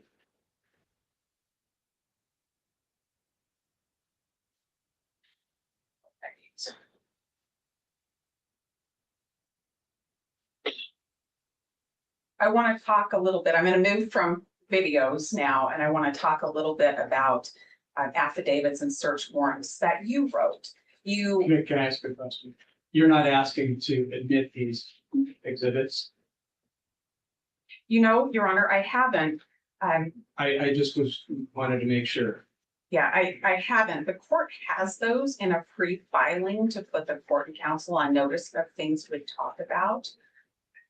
I'm not going to ask that these be admitted this way. Detective Payne didn't write them, but he's familiar with the content, so I think I have your questions answered. Thank you. Let's talk about affidavits and search warrants for a minute.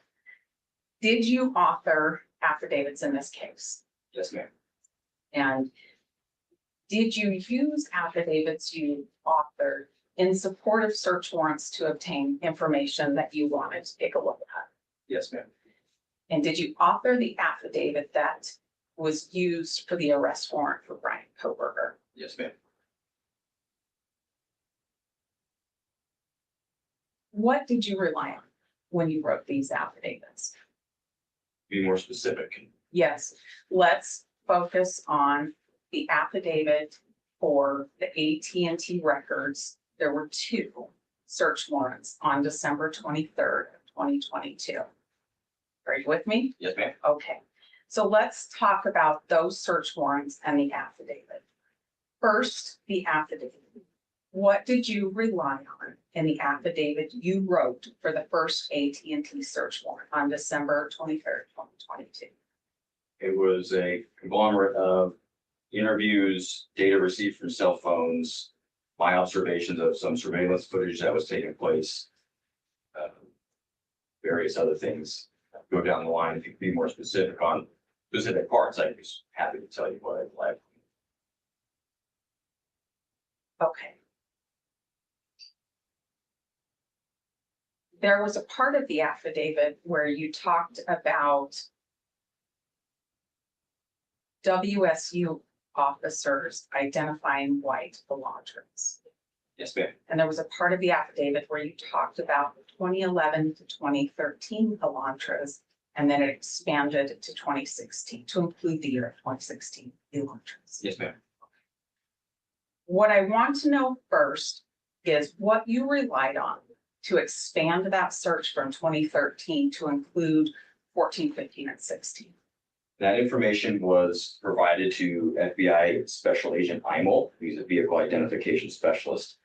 He used snapshots from the previously mentioned surveillance videos, and that was his determination on the types of vehicles we should be looking for, rather the year range we should look for. It would be in his report, we'd be more specific, but that was what I based the affidavit off of, that portion of it. I understand as far as when we get to 2013, but when we go beyond that, what did you rely on to get beyond that? It would have been his input as an expert in vehicle identification. That's what Okay. we relied on. Part of your affidavit talks about WSU officers finding white Elantras. And I believe there was an officer that you had some communication with. Do you recall the date you had that communication? I do not recall the date. Did you have some messaging system exchange with this officer to talk about that? Yes, ma'am. Is that the only means of communication you had with this officer? No, ma'am. I believe I spoke to him on the telephone as well. When you spoke to him on the telephone, how did that relate to the date of the messaging? It would have likely been, if memory serves, it would likely been that same day. Okay. Does December 20th, 2022 sound familiar to you? Yes, ma'am.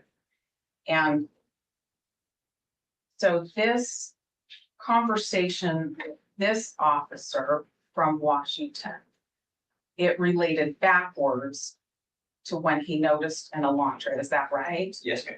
But when he noticed it, you didn't know about that yet. Is that also correct? That is correct. Okay, so you don't know about him or talk to him until December 20th, 2022, correct? Yes, that's correct.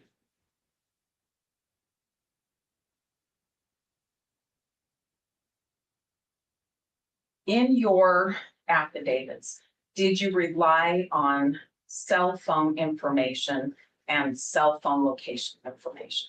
Yes, ma'am. Did you work with cell phone records yourself? No, ma'am. Did you see cell phone records yourself? Yes, ma'am, I did. When was the first time you saw cell phone records that were attributed to BRYAN KOHBERGER? Do not remember what date that was. Well, maybe you can give me an estimate. We know on the 20th, you're talking to WSU about an observation from a month before. And we know on December 23rd, you're asking for AT&T warrants for information. Can you narrow That's it a down? yes. Sorry, Judge. That's a yes. You can, I just want to get the record. Yes. Yes, that's Okay, correct. thank you. So between those 2 days, does that help you identify the first time you saw cell phone records related to BRYAN?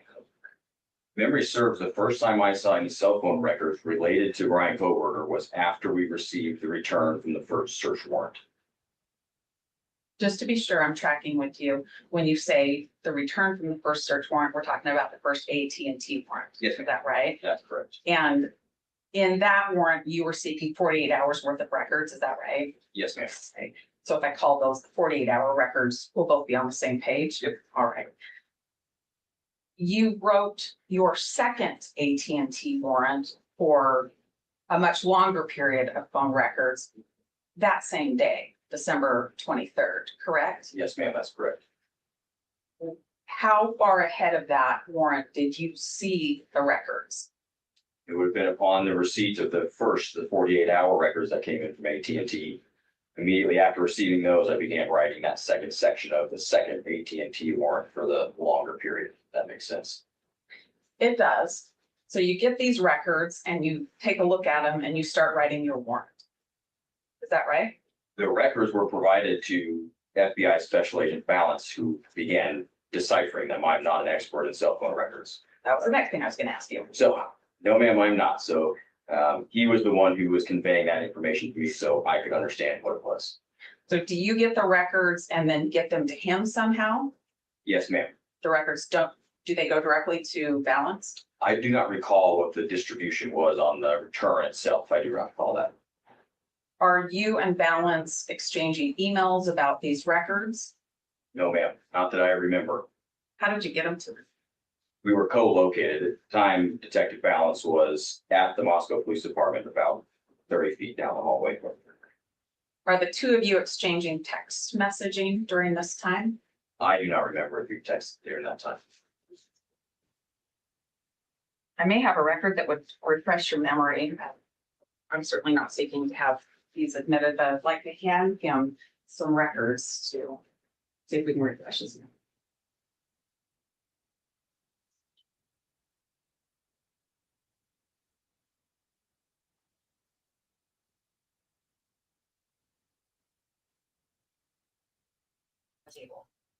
It's all right, Kristen Do you Marie. recognize what's been placed in front of you? No, ma'am, I do not. Okay.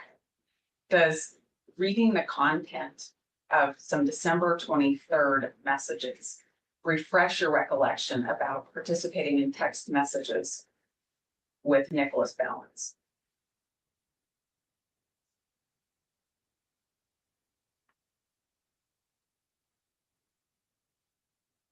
It really does not, ma'am.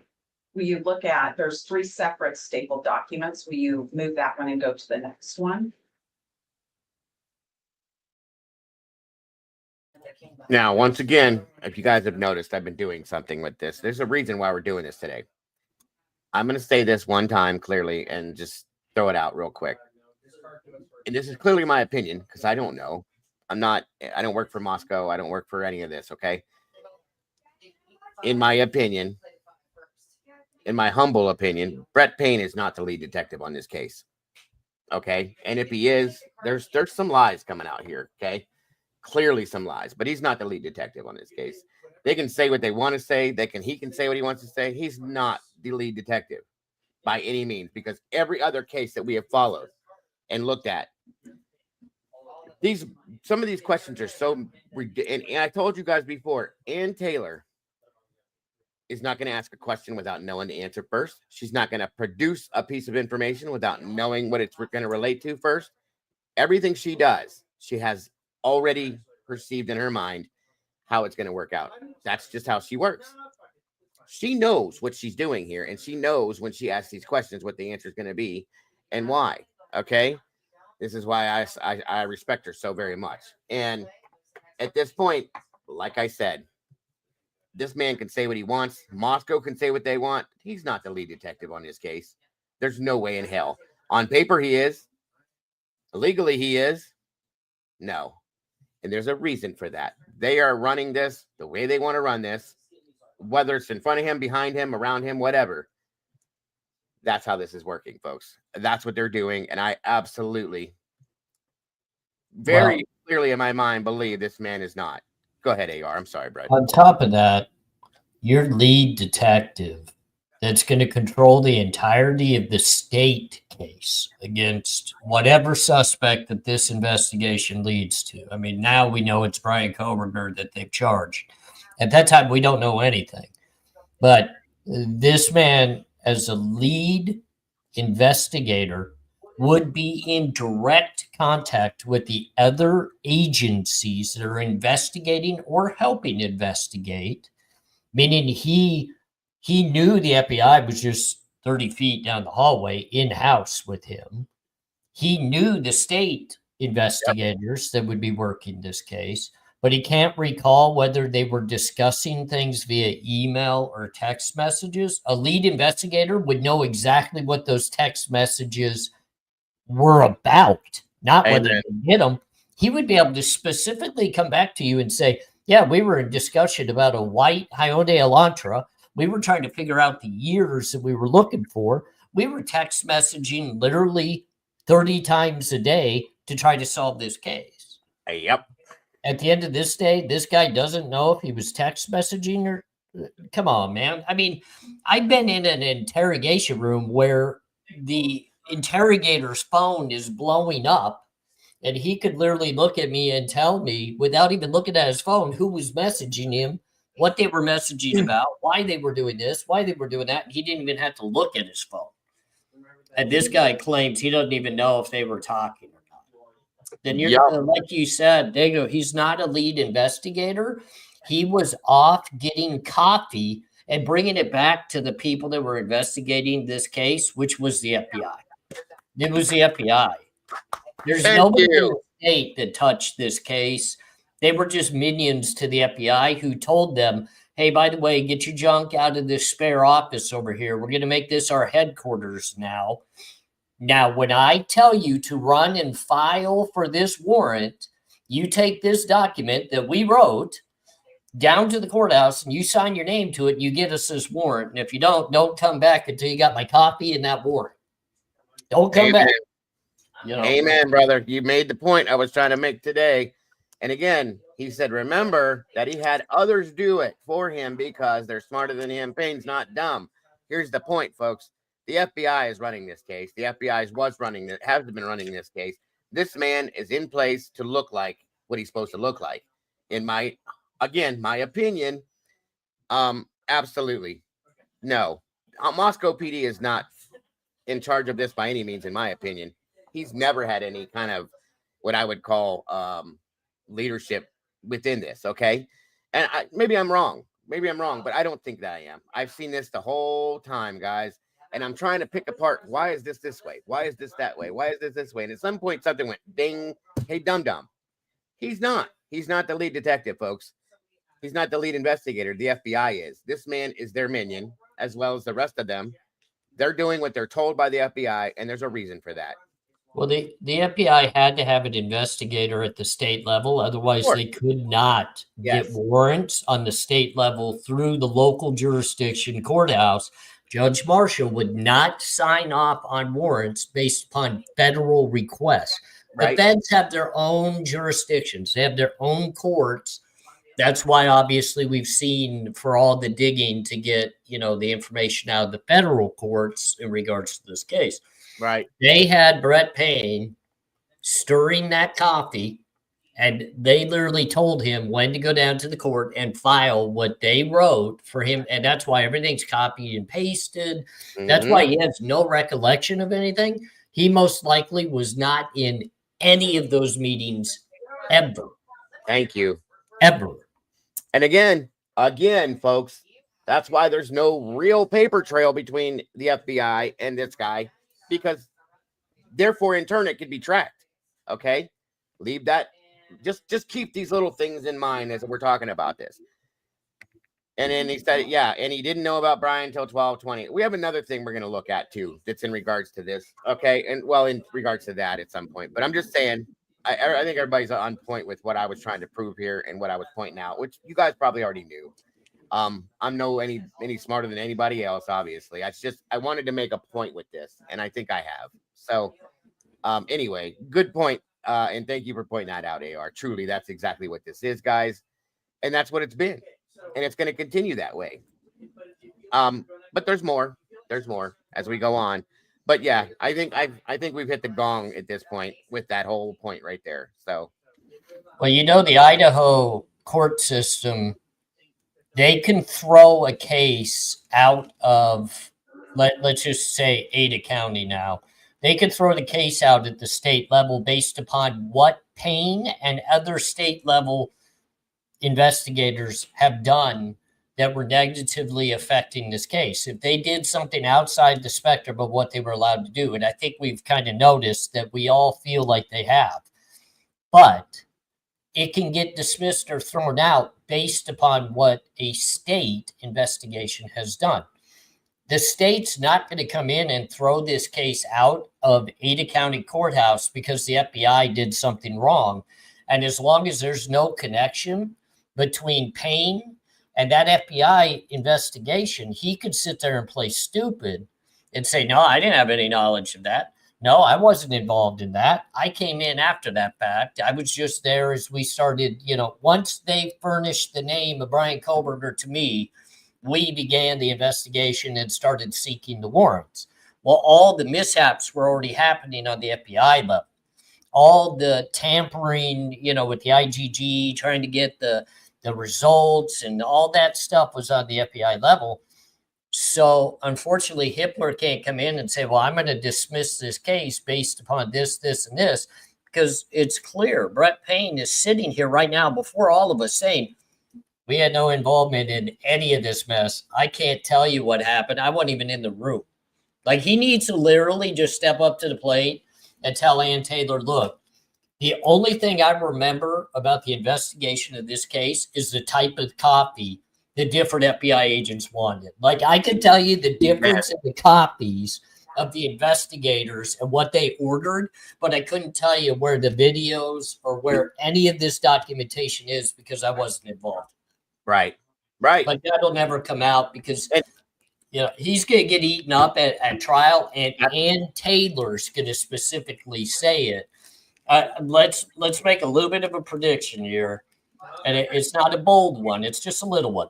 Ann Taylor's going to stand in the middle of that courtroom before a jury and say, so what you're telling me is you guys did not have involvement in this investigation. There we go. What you want to tell me is you guys are the fools that claim to have investigated this, that got the very warrants and wrote the PCAs that are all garbage. But you won't sit here today and just admit you did nothing in this investigation. Bingo. And guess what, guys? Guess what? This man sitting here, right here, is going to be the one that gets thrown under the bus and ran over and backed over again and again through this entire thing. Him here, he will be crushed during this. I'm telling you. At some point, may possibly lose his job. Who knows? Be demoted, whatever it is. But that's what's going to happen here. I can almost foretell it right now. But here's the problem with that, Dago. It doesn't affect the case against BRYAN KOHBERGER. No, it doesn't. This doesn't help BRYAN KOHBERGER, and it doesn't hurt the state. And I know that sounds really shitty to people, excuse the language, but it sounds really bad to people when someone like myself says that. This doesn't help BRYAN KOHBERGer, because I know everybody wants justice. Everybody wants fair justice. Well, okay, some of us. I've seen many that don't. But we want this to be done correctly. If BRYAN KOHBERGer is the one, and they can correctly prove that, and they can go step by step, and they can put on a case, I'm 100%. Okay, great. You got the right guy. Death penalty is exactly what they deserve. I back it 100%. The jurors won't care. We sit right now. Okay, there's no justice in this, which is justice across the board. It's not just BRYAN KOHBERGer. I'm not sitting here fighting for BRYAN KOHBERGer. Justice is for everybody involved in a case like this or other cases just like this. Yes, sir. That's why this is so sickening. And Brett Payne, we're all going to watch it. Exactly what you said. He's going to get shredded up in the courtroom. Dylan Mortensen's going to get shredded up in the courtroom. Yep. Okay? There's going to be many people that get shredded up in the courtroom. And at the end of the day, the judge is still going to move through this trial, and the jury's going to have to make a decision based upon the little bit of evidence that's being portrayed as actual evidence. That's right. They're not even going to know all of the dumb stuff that these people did. Nope. With the IgG and the collecting of, DNA out of the trash cans and all this other crap that they fed to all of us. They're not even going to know that. They're only going to hear it was a tip. Come on. They're not even going to hear that because, as you heard, AR, Hitler said, you guys need to figure out a way to basically, in turn, cover that up and lie to the jury. They don't need to hear about the tip. They're going to change that all up anyway. So that's gone. Here's a discussion my wife and I had, Diego, and it might make you laugh and it might not because it's a pretty serious conversation. I looked at my wife and I said, a lot of people have been upset with me in my lifetime because I was a liar. I deceived, I lied, I didn't tell the truth about a lot of things. And at times in life, someone that had that very issue slips back into that mold, and they do it here or there unintentionally just because it's been such a part of their life for so long. They make the mistake and they do it again when they shouldn't. But here's the problem is people will point the finger and be so upset with someone like myself that legitimately is trying to do right, trying to change, trying to not do that. But then there's people like me that watches our very system that punished people like me for my downfalls and the reasons that I did what I did. And they punished me. Yet it's okay that they all can agree to lie to a jury and sentence somebody based upon that lie. Wait a minute. I don't get it. Like, I looked at my wife and I said, I don't get it. All of you demand the very best out of me, and that's truth, and that's honesty, that's integrity, and you expect it every single minute of every single day. And if I dip off of that for 1 second, you point the finger and you tell me I'm a bad boy and you get mad at me.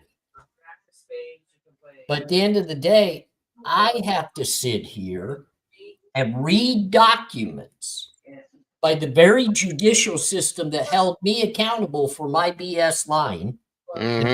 Me, meaning they locked me up in this box and threw away the key for a long period of time, fed me horrifically bad food, whatever. It was a punishment. It was a punishment, okay? But it's okay. They can lie. It's all good. And not the first time we've seen it. People, they go, why are so many people okay with that? That's the very people that look at me and yell at me for lying are okay when they look at our judicial system and say, well, they're not lying. They're just hiding the truth. Well, it's not even that they're okay with it, AR. It's that they're afraid to challenge it. It's easier just to let it be what it is, accept it, move on, and it's not their problem. Well, that's what the problem is right there. Yeah, I mean, I guess I have to agree, but I think that I would hope that people can kind of understand at the end of the day, if we want to make a difference and we want change in today's society, and people look at me and they say, you can reflect, you can go out there and you can help so many because where you've come from, you can showcase a difference in life of where you came from to where you're trying to go and how you're doing it. And that's through telling the truth. That's through really working through each and every day to be an honest person. But my only comeback to that would be, why is that expected of me but nobody else? Like, I get it, but I'm looking at those people that could be the dictator. Like, they could come lock me up at any point in time and just say, this is what we think you did. We don't have to prove it because we're just going to say we had a tip. Right. Wait a minute. I'm going to prison on a tip? Really? Right. On a tip? And Bryan Kohberger is potentially going to lose his life. And that's why, yeah. Yep. it's going to be murder. So we had 4 homicides we're charging this guy for, and they're just about to commit another one until they get this right. Real quick, Ginger, welcome to the sauce. Wonderful to have you here. I appreciate you very much for joining us and becoming part of the family. We appreciate you. You're right, AR, 100%, bro. And again, guys, like I said, at the end of the day, everybody's going to turn around and look at this guy and say, why did you let this happen? Why did you do this? What is this all about? And he's going to stand there like this. Nobody's going to have his back. Nobody's going to take up the slack for it. And guess where the FBI is going to be? Nowhere to be found. Okay? There'll be no claim on this. There'll be nothing because they don't have to. So there again, it's insane. And like AR just said, guys, that's partially why we're here. Okay? We have the right, the ability, and the tools to make this all known, to be the voice, as we say, for the voiceless. Justice has no voice at this point, folks, and hasn't. This is I just wonder, we've seen how do we hold somebody accountable for their actions, their thinking, what they're doing in life? Because that's the only way we as people can help others. We hold each other accountable to a higher level. We show each other respect. We give each other the want to live with integrity. And this is something that I've learned through experience through my wife. When I met my wife, I was not that great of a person. I was really a deceiving, lying, just hateful person. And then I started to realize how special of a person she was. So I began to want to change, and she helped me with that. But if accountability is not there, meaning my wife didn't hold me accountable and say, hey, if you don't leave your situation, your affiliation, I can't date you. I can, we'll be somewhat friends, but I can't date you. We can't go anywhere in a relationship. Right. Well, that's holding me accountable. That's saying if you can't change for the better, then I can't engage with you. Like I have to be very distant. And I didn't want that. I wanted her a part of my everyday life. So of course I was like, okay, I got to make change. But the difference is every day moving forward from there, she continued to hold me accountable, because if she didn't, then I had the opportunity to flow backwards in my ways. So kind of my point is right now we're watching Payne on the stand. He's not being completely honest. And the reason why is he doesn't know the truth. Nobody actually fed him the truth. So he's taking the stand because he's the front man that's going to literally be the downfall when we get to trial, and he's going to get blasted and the people behind the scenes aren't. Amen. But the deceiving nature that nobody's willing to hold anybody accountable, because in all honesty, one, it should be Judge Hippler that steps up to the plate that says, look, we're not going to BS anybody. You're going to either put together the actual real way you got to this kid and how you utilize this very IgG and how you utilize this, DNA. Otherwise, it's out. Like, I'm going to hold you accountable. I want to see your actions. I want to see what you did. And if I can't do that, it's out. So that's accountability. I'm holding you accountable. Yes, sir. Right here on the stand should step up to the plate and say, hey, look, I just got to be honest with you, because your line of questioning, I get where you're going with this. I am in the I don't know mode because nobody put me in the no mode. I need to tell you the truth because that's a part of what my obligation to the community is, to uphold the law and do this the proper way. And by me sitting here trying to work through this case the way it is, I'm not being honest, and I got to be honest. But nobody's doing that. Nobody is doing that. And at the end of the day, we have this clear-cut mess of a case that now has so many people's eyes on it that it's drawn a line in the sand between hate and people that are wanting change. So you literally have the people hating the others that want real and true justice. They want the truth. And the people that just want this kid to be convicted because they believe everything they've heard, they have found him guilty, now hate those that are striving for truth. So nobody's holding the accountability at the highest level anymore. We're just all trying to figure out okay, where is justice at the end of the day when it comes to this case? Because if this kid does, I call him a kid. He's younger than us, Diego. So he's Oh, a he's kid. definitely a kid. Yeah, I agree. If he gets found guilty, so many are going to feel like justice was served. But at the end of the day, there are going to be many that are still going to have questions. We're not conspiracy theorists. We're just not at the stage where we've seen provable guilt. So justice at that point wouldn't be served because a young man's going to lose his life that potentially should have never lost his life.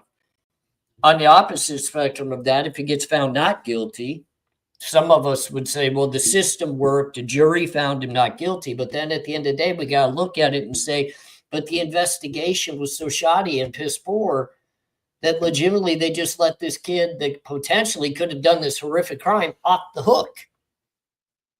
So this is going to be something that's discussed for the next 20 years. I've told people that.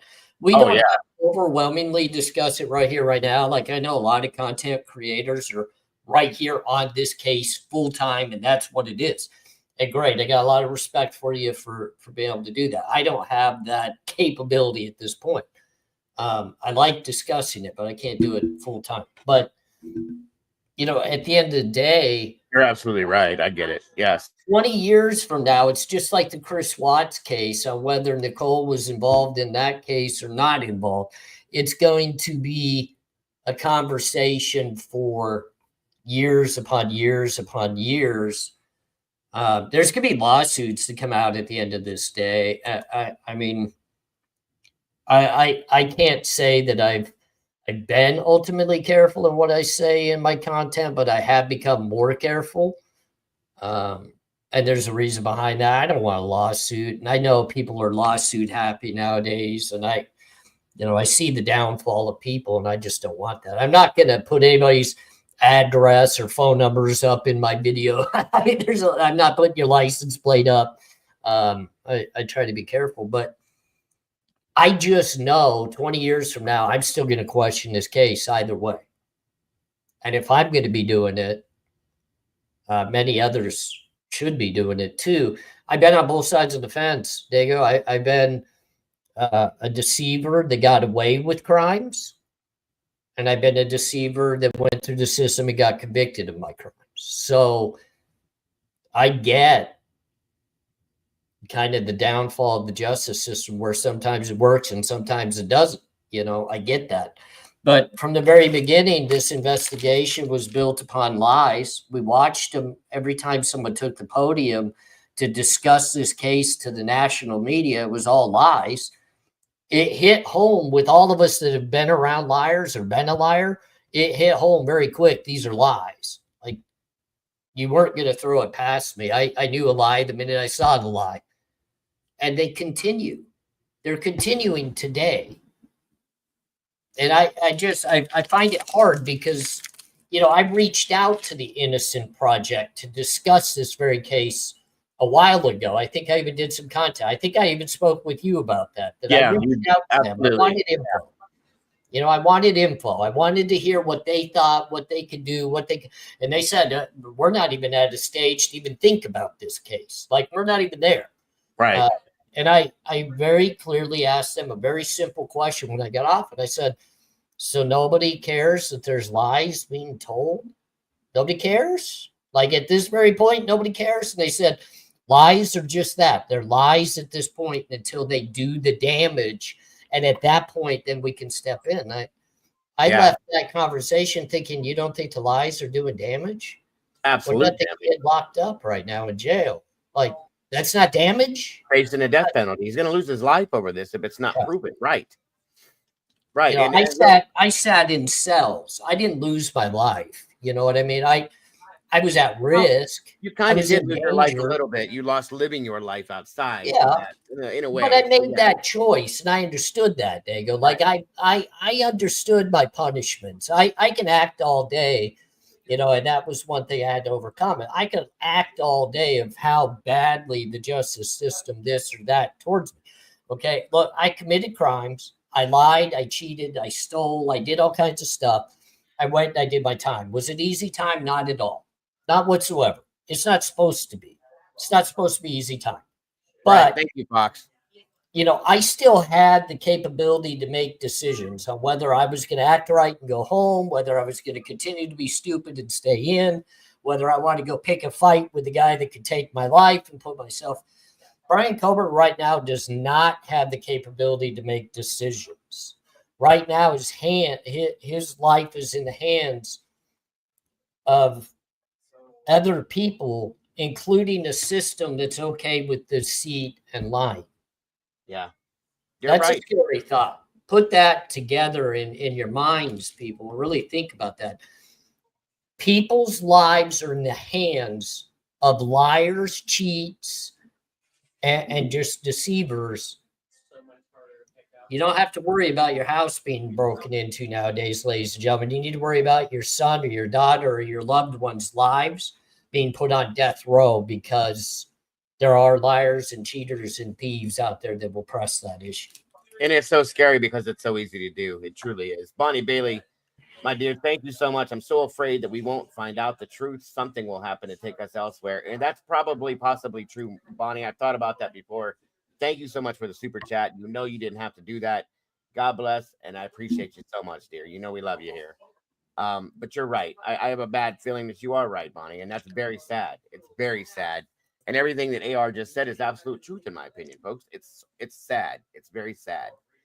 I know it's a little rant and a rave, and I'm sorry, but I feel like people need to hear it from someone that's been there because I earned my way there. Like I earned my way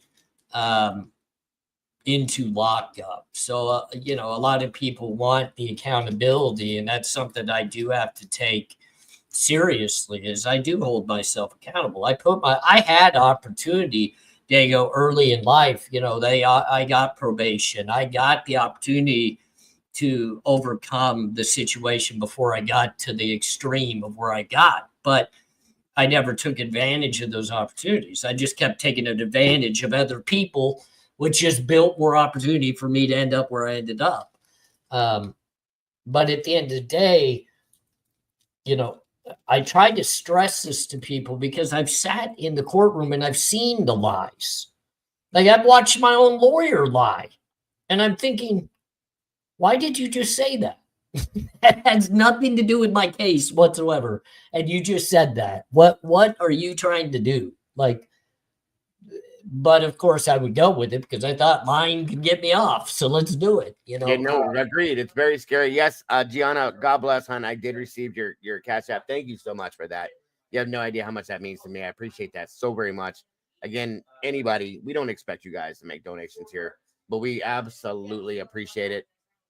If it weren't for that stuff, guys, I couldn't be here. I'll be honest with you. Again, as in this too, reality with Kristen Marie. Thank you for those donations of the memberships. Congratulations to Katrinka Sandoval, Karen Brunsma, Jacqueline Keeley, Susie Q, Susie K, Lucia Williamson, and I think that's it. Thank you so much for that, Kristen Marie. God bless and welcome to the sauce. All you new meatballs. We have 16 total new meatballs in the sauce with us tonight, guys. That's so very awesome. And I appreciate all your guys' generosity so very much, guys. You're amazing. It's amazing to watch. It's fun to, you know, I don't get to do it very often, Dago. I would like to stop in with you a little more often than I have been, and just have some fun conversation. I love Mama Bear. I love a lot of your community, and obviously you and I always get pretty in depth into conversation. Oh yeah. And Mama Bear, by the way, Mama Bear, thank you so much for joining us tonight. Mama Bear has to jump down. She got some stuff she's got to do. Hopefully we'll see her tomorrow. She says good night, everyone. She loves you all very much, and we'll see you guys as soon as she possibly can. And gratefully, once again, for you to be here tonight, Mama Bear. We love you. Absolutely. Yeah, absolutely. All right, guys, where are we at now? Okay, let me finish this up here. I want to show this other one too. The interview, the conversation about the interview between Brett Payne and Bryan Kohberger. I want to just finish up a little bit more of this here and go forward. I think I've made my point with this, but there's a little bit more I want to show you, and then on we go with that, and we'll be out of here actually fairly quickly after that. So again, I'm grateful to have you here tonight, brother. Mama Bear, again, thank you for being here with us as well. Always appreciate you and love you for being here. Absolutely.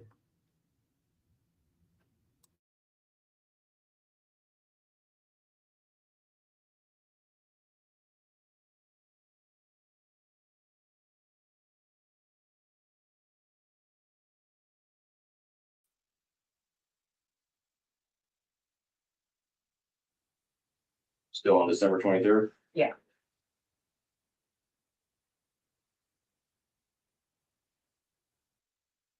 Okay, for those of you that are leaving, thank you so much for joining us tonight. I appreciate you all very much. We're still got more to go, guys. But I appreciate you guys for being here and for supporting us. Much love to everybody. Like I said, we're not going nowhere yet. So thank you again for joining us, for being here, and thank you, Miss Sherry.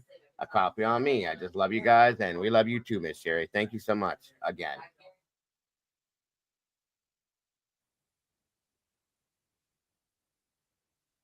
I do vaguely remember that Thank you, True. exchange, the one at the top of the second. Is that the one that starts with you identifying yourself? No, ma'am, it starts with the message says, group text for this weekend, Maria, Nick, Ed, Brett, and Darren. You look at that third one.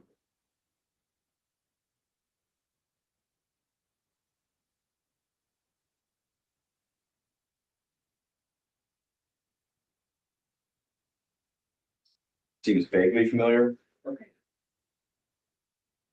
So just so I'm clear then, Nick Valance is at Moscow Police Department when you're getting, on December 23rd, when you're getting these 2 warrants. Is that right? If memory serves, that's correct. Okay.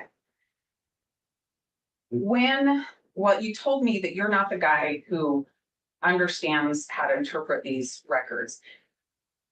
Do you know anything about cell phone? Thank you, Susie. Hope to see you. Very little, ma'am. Okay.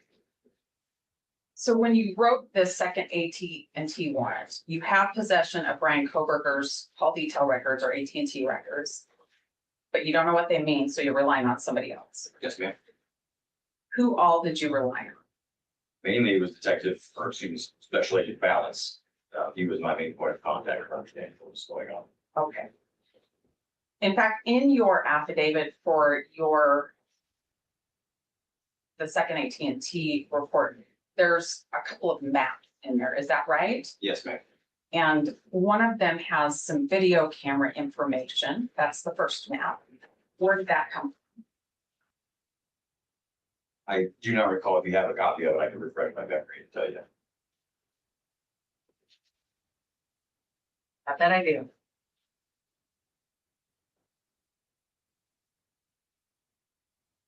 I have what we've marked defendants B.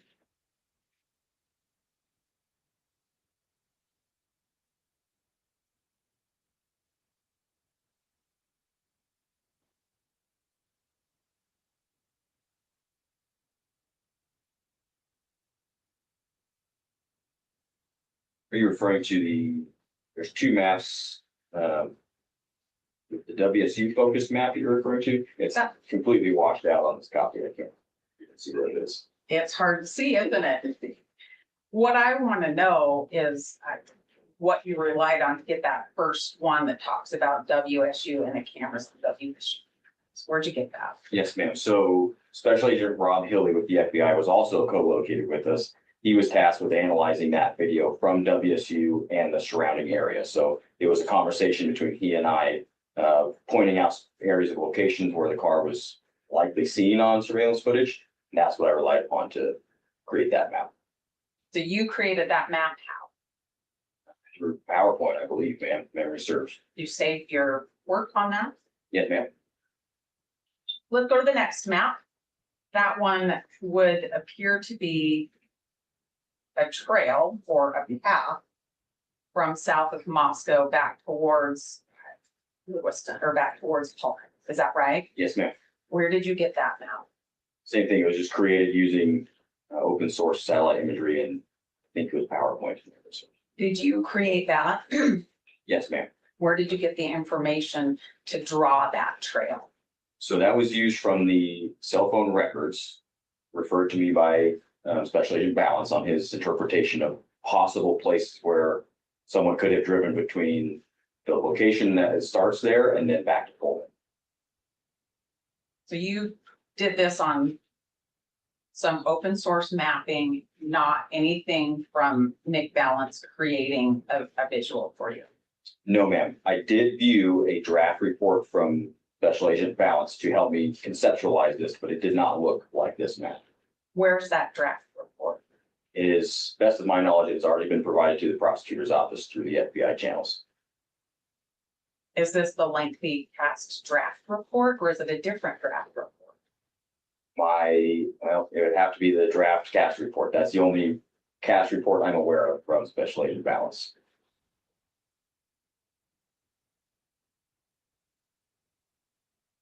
So on December 23rd, are you saying you looked at this past draft report to make that map that went into your affidavit to get the second set of records? Yes, ma'am. The one that was given to us in July of last year? I don't know when you got it. How many versions of that cast draft report have you seen? I've only seen that one, ma'am. That's the only one I'm aware of. All right. And from the FBI, we have Agent Balance and Agent Hilly at Moscow Police Department with you. Yes, Yes, ma'am.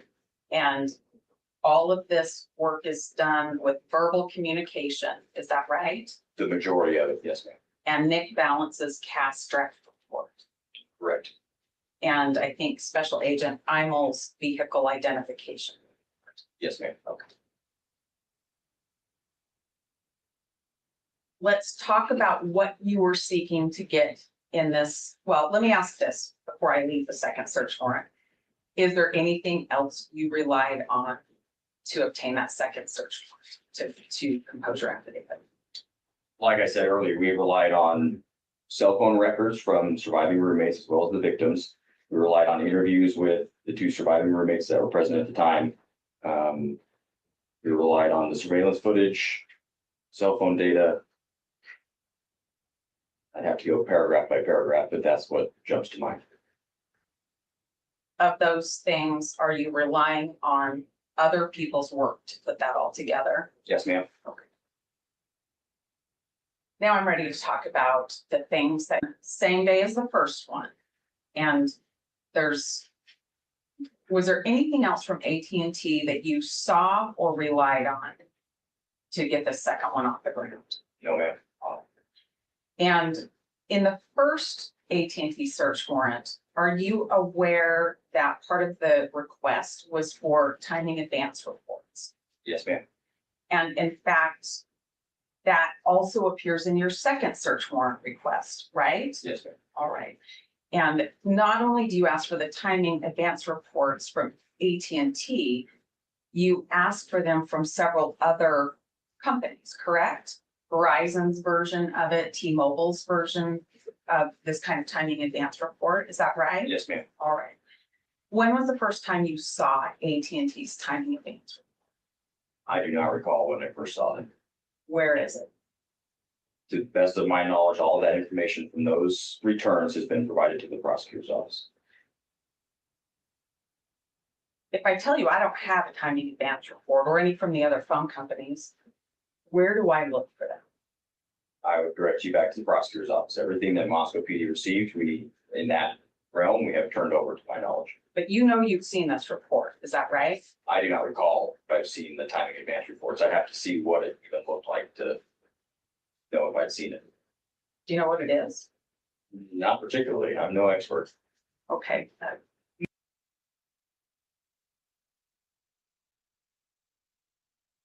Not particularly. I'm no expert. Sorry, guys. I have to fix that. My So apologies. out of those 141, I don't know why that just happened. I must have clicked the wrong thing. My apologies. I don't know. I'm no expert. But right now, it's definitely not looking like that. It looks like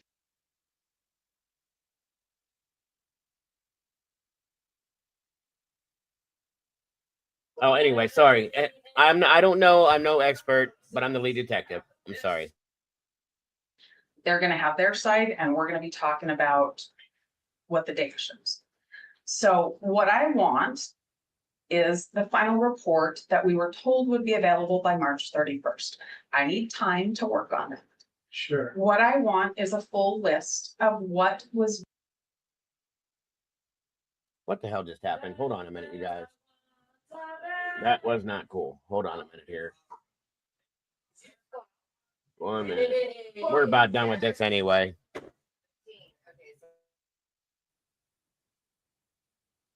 During the course of your investigation and work on the case that became the case that we're here for now, did you communicate with Agent Balance by email? Yes, ma'am. And did you communicate with, Not particularly. I'm no expert.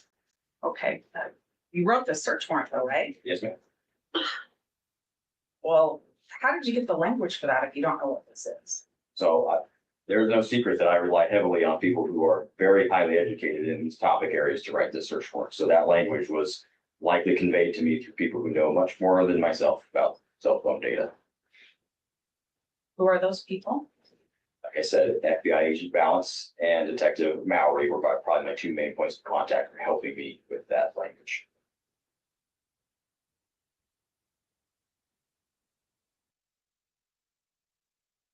There's your answer, folks. Partially, in my opinion. And I'm not going to drag you guys through any more of this because we've been here on this for a while now. So I want to move to this next situation that we're looking at. We've all come to the conclusion, I think we understand where we're at with this now and the reason why we were looking at this today. AR really kind of put it into a big square box for us. All the corners filled, and I think we all understand that to an extent.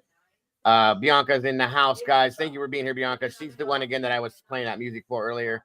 I'm going to be playing some of it at the end, too.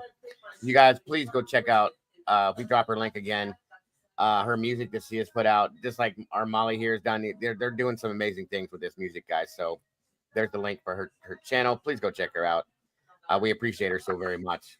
She's very talented and done some amazing things.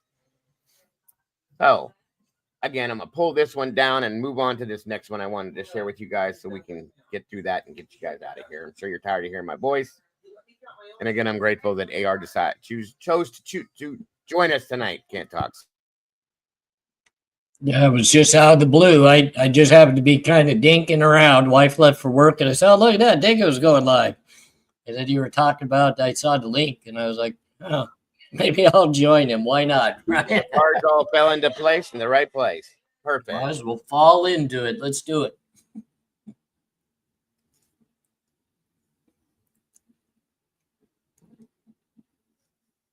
All right, let me set this up.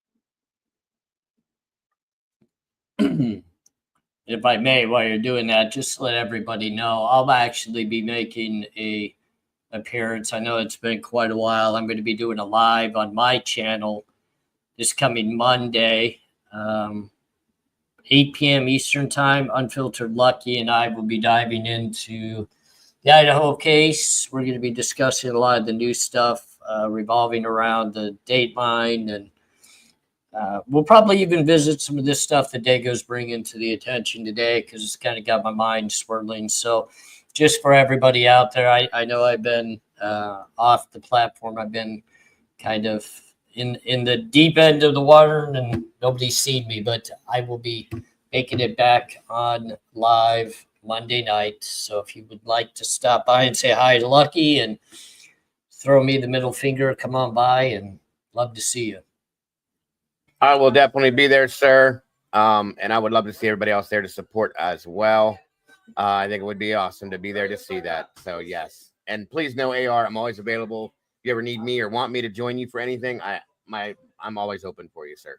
Yeah, most definitely. I would love to set something up to where you and I do a panel together and bring both communities together like we've done before, and have Jen hopefully be a part of that as well. I don't know if you've noticed the last few times, Dago, it's been really cool that Jen's getting more open-minded and more comfortable speaking in regards to the case and true crime as well. She brings another perspective too in regards to a young lady that had to stand by somebody going through the prison system and being investigated and everything of that nature. So her voice is definitely getting much stronger, and even I find myself pretty engaged in listening to the things she has to say. So it'd be great to do a panel and maybe have you jump up, maybe bring Mama Bear or somebody up as well, and just have a really fun panel.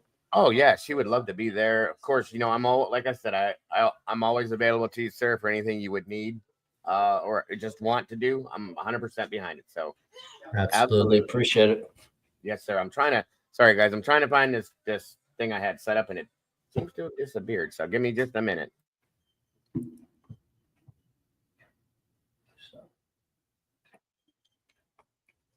All right, to answer a question real quick, somebody asked me how I'm feeling. Day by day, I mean, it's a roller coaster. Some days I feel better than others. Today is one of the better days. I'm sure many people that endure health situations or having to see the doctor more often than they want to find themselves, you know, on some moments a little more depressed than normal or less engaging or less talkative or whatever it might be. I've been a little more distant than I normally am.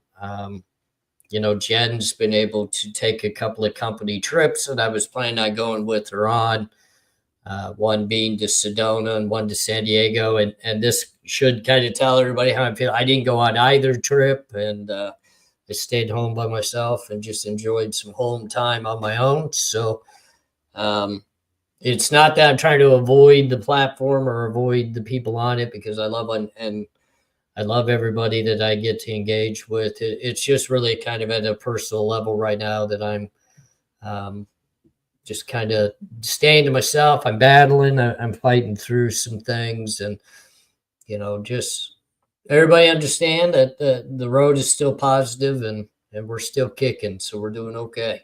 We're doing okay. Diego, you're on mute. So if you're, you know, okay. I know you're digging something up and I'm trying to fill in for you here. And I'm I sure appreciate you doing great, bro. I'm just trying to set this up. I got it here now.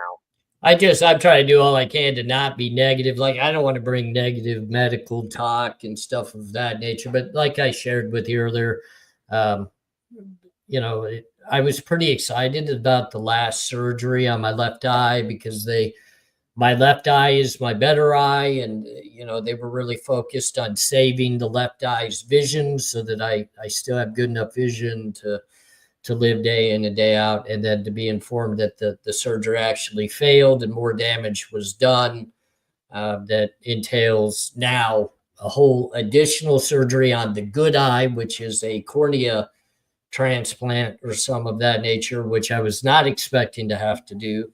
Kind of is worrisome because I don't have vision at all in the right eye.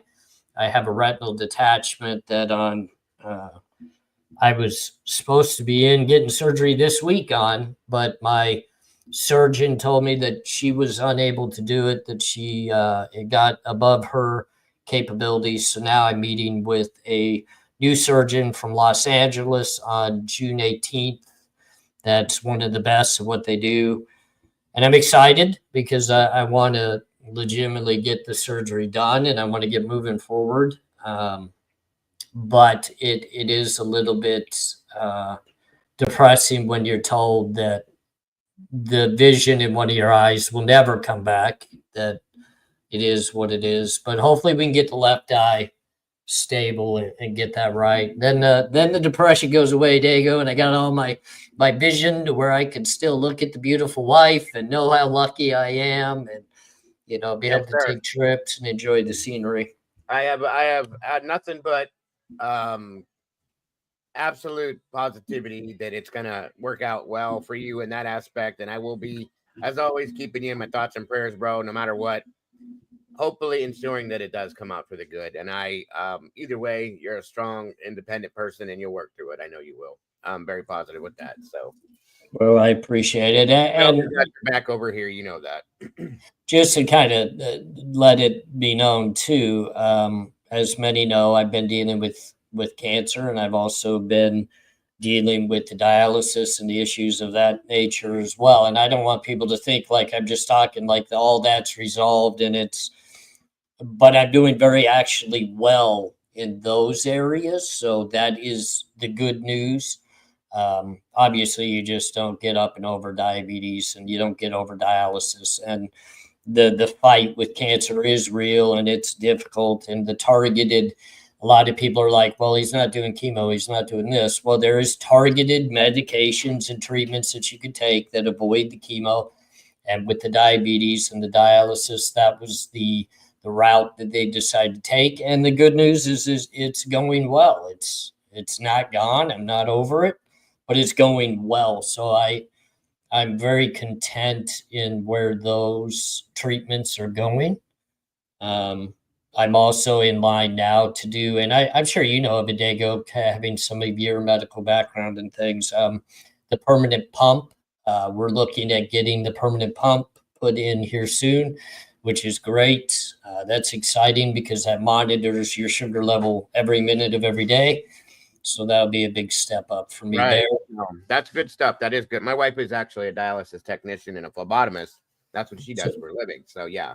So you know what I endure for the 4 to 5 hours every day, 3-4 times a week, and you just never feel good. I mean, but that's how I know you're going to beat all of this, sir, because you are that strong person that will have it. And Jen, you also are being supported by one of a most amazing person as well. Jen's an amazing woman, very strong, very supportive, and has been from the beginning with you. And I absolutely am grateful to know that you have her as your support. Not to mention your community and the other communities around here that support you too, brother. We're always praying for you and always thinking about you. So I appreciate it. And I don't always want to take over somebody's show, but discussing my wife like you do is amazing, because she truly she deserves a lot of recognition for what she goes through. And I don't think that I show enough appreciation or enough recognition to the beautiful young lady that has given me, we've been married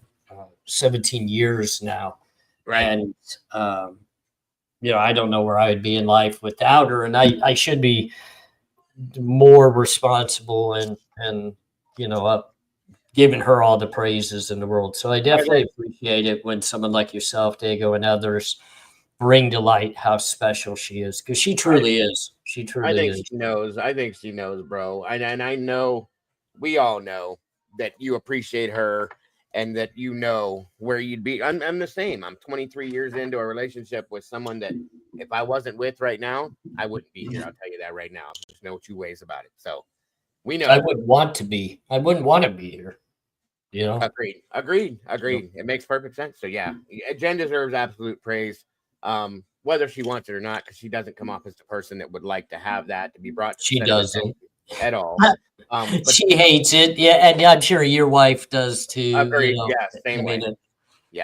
But it's good to have that support system, and she's amazing. From what I've seen and learned about Jen, she's just awesome, guys. And again, she's the reason I think why we have this man here talking to us today. That's a fact. So I'm grateful to her as well. Well, I appreciate it, and I'm gonna. I think you found the clip you were looking for, right? So I'm gonna. Yeah. I'm gonna go ahead and pull this up. You guys may have seen this already, but there's reasons why I'm pulling these things up and reviewing them. It's kind of interesting. Not as interesting as what we just watched and pointed out, but it's still very interesting to me. For those of you that didn't see it, maybe you'll get to now. So 1 minute here. And we won't be in here long, guys, and we'll be done with this for the day. And I appreciate you all bearing with me and having the patience and sticking around. So thank you so much.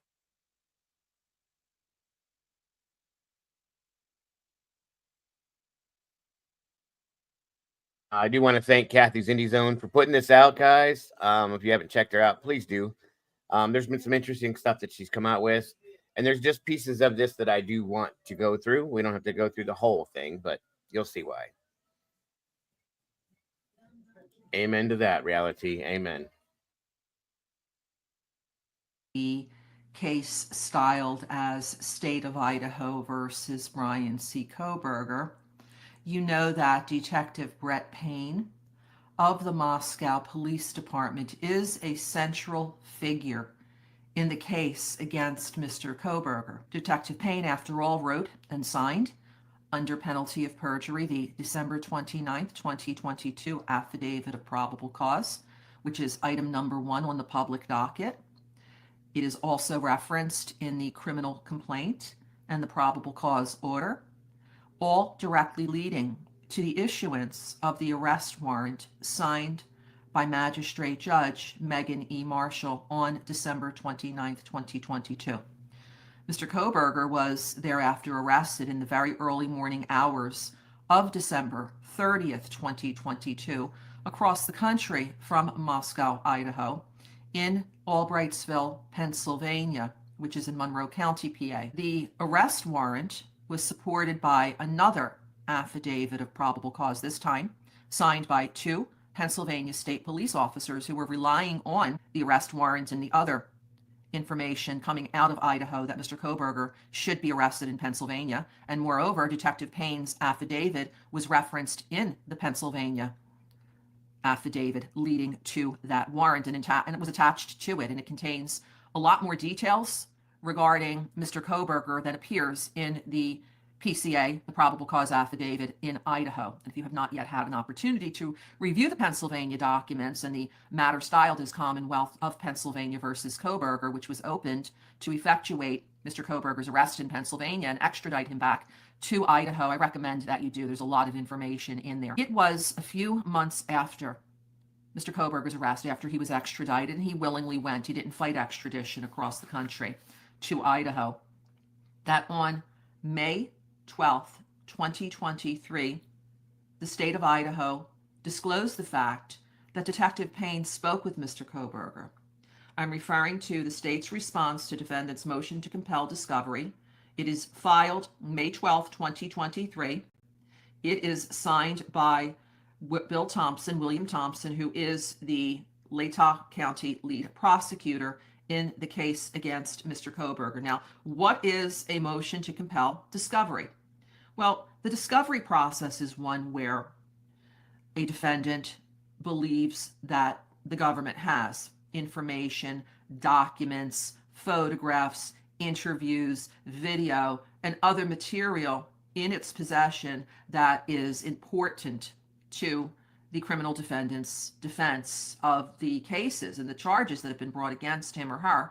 And here we know that there are 5 very serious first-degree felonies that were brought against Mr. Kohberger in the criminal complaint and also in the May 2023 indictment, which is the operative paper that is leading toward trial in this case in this summer of 2025.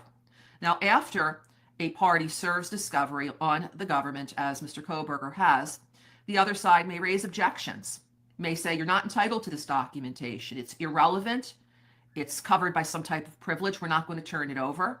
And if there is no agreement thereafter, the party initiating who's filed the discovery will then typically file a motion to compel. What is a motion? A motion is an application for a court order. And a motion to compel discovery is one where, in this case, Mr. Kohberger was asking the judge to enter an order ordering, directing the state to turn over the materials that was requested in discovery.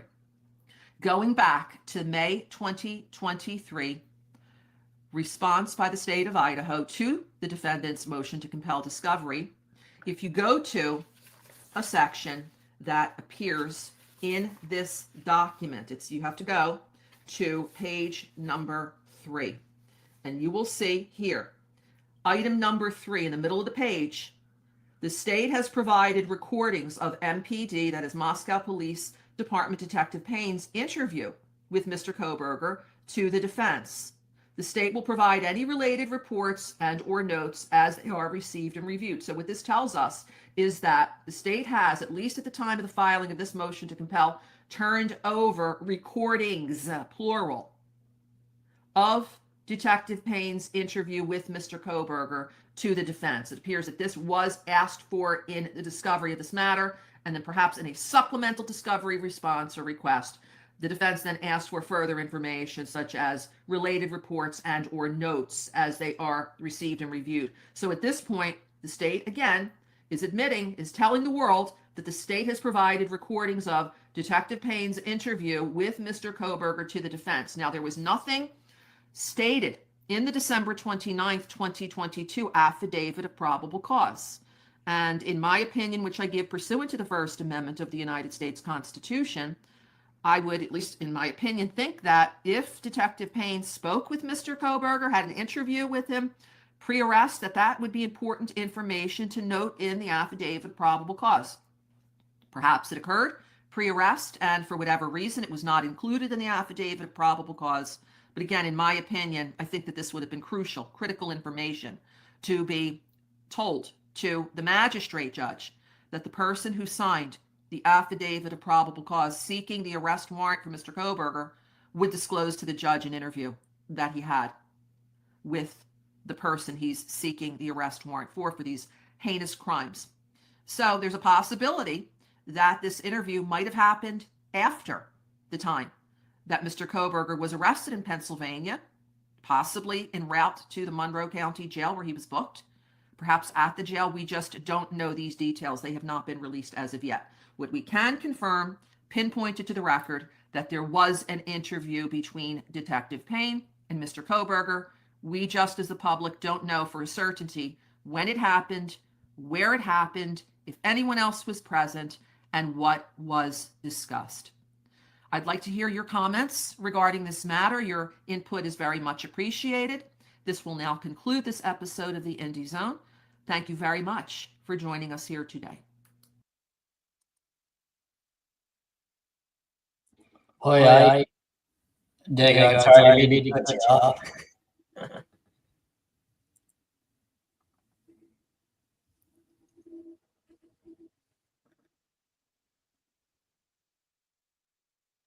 I think you're on mute.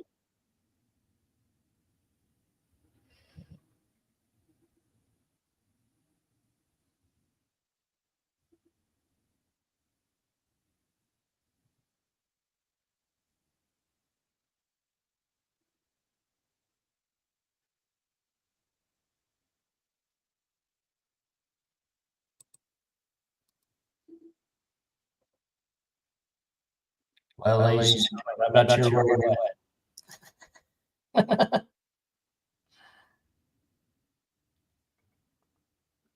Sorry, you guys. My granddaughter ran in here and was talking to me real quick. I didn't mean to leave you go that way. Sorry. No, you're good.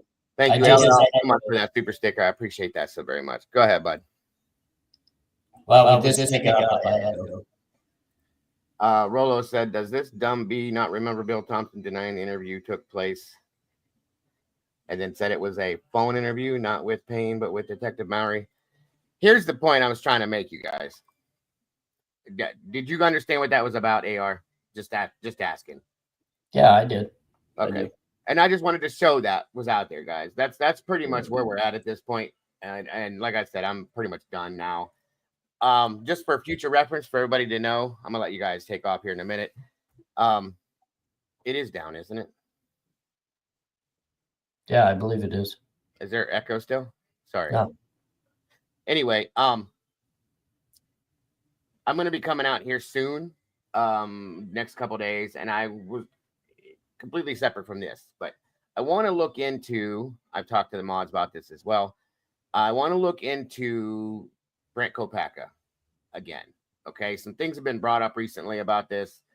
I've had a lot of requests about people asking me about this. So I'm planning on running a show, in regards to Brent Kopacka, and I'm sorry about the delay, guys, about any possible relation to this case.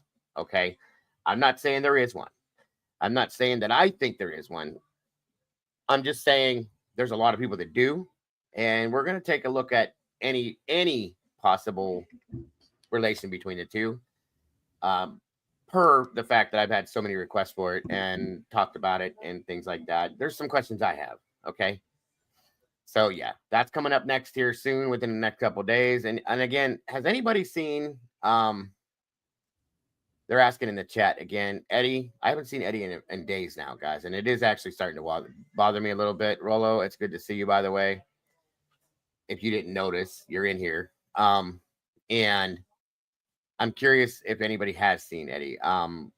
Jesus, I always call him Eddie, and I'm trying to think of the name that he actually goes by in here. If you haven't seen it, One Iron Maiden or something like that. One Maiden Nut. That's it. Yeah. If you've seen One Maiden Nut anywhere, like, let him know we're looking for him. I'm a little worried about the dude. He's very important in this community. We love him to death. It's been days. Eddie doesn't go that long. He's been here every day, morning and night. And I haven't seen him I'm going on 5 days. I think it is. So, yeah, I'm very interested to know if he's okay. as I do with everybody in this community. He also said and provided an interview with the feds, and she again requested the interview with Payne. That did happen, and all the guilty creators were saying Brian was dumb AF, not knowing who was who. Yeah, I know. Yeah, very ridiculous. Good point. Good point, Rolo. Good point. It's been a few days, guys. Like, I'm gonna say 5 days. Truly, and it's a little unnerving. Like I said, I'm very on the people in this community. I'm very with the people in this community, and I worry when I don't see somebody that I see on a regular basis after a while. As a lot of you know, we just lost one of the founding members of this community. This is why I get nervous, because it's a horrible thing. We're still getting through losing wisdom. It's not an easy thing to do. It's very, very saddening. And not saying something bad happened to Eddie. I'm just saying when I don't see somebody, I get nervous. That's all I'm saying. But he does. That's true. SRB's right. He does take breaks from time to time. Hopefully that's all this is. That one kind of hit hard for me hearing about wisdom, because I'd been off the platform. So my wife reads my emails and stuff that come to me, and then I get the pertinent ones. Anything that's not case related, that's more personal related, she gets to me right away. And then, I avoid the case ones. But to hear of wisdom, I had a couple people reach out, because, that's such a loss. And even for someone like myself, I didn't engage wisdom a lot, but I engaged enough to know how special. She respected you, though, AR. She did. No, she absolutely just an amazing person. And it really hits home. Like, even just when you step aside from it, you come back and you see the differences, who's here, who's not here, where people are. It's kind of crazy. It's very well. We lost Golf Inspector not too long ago. That was very heartbreaking as well.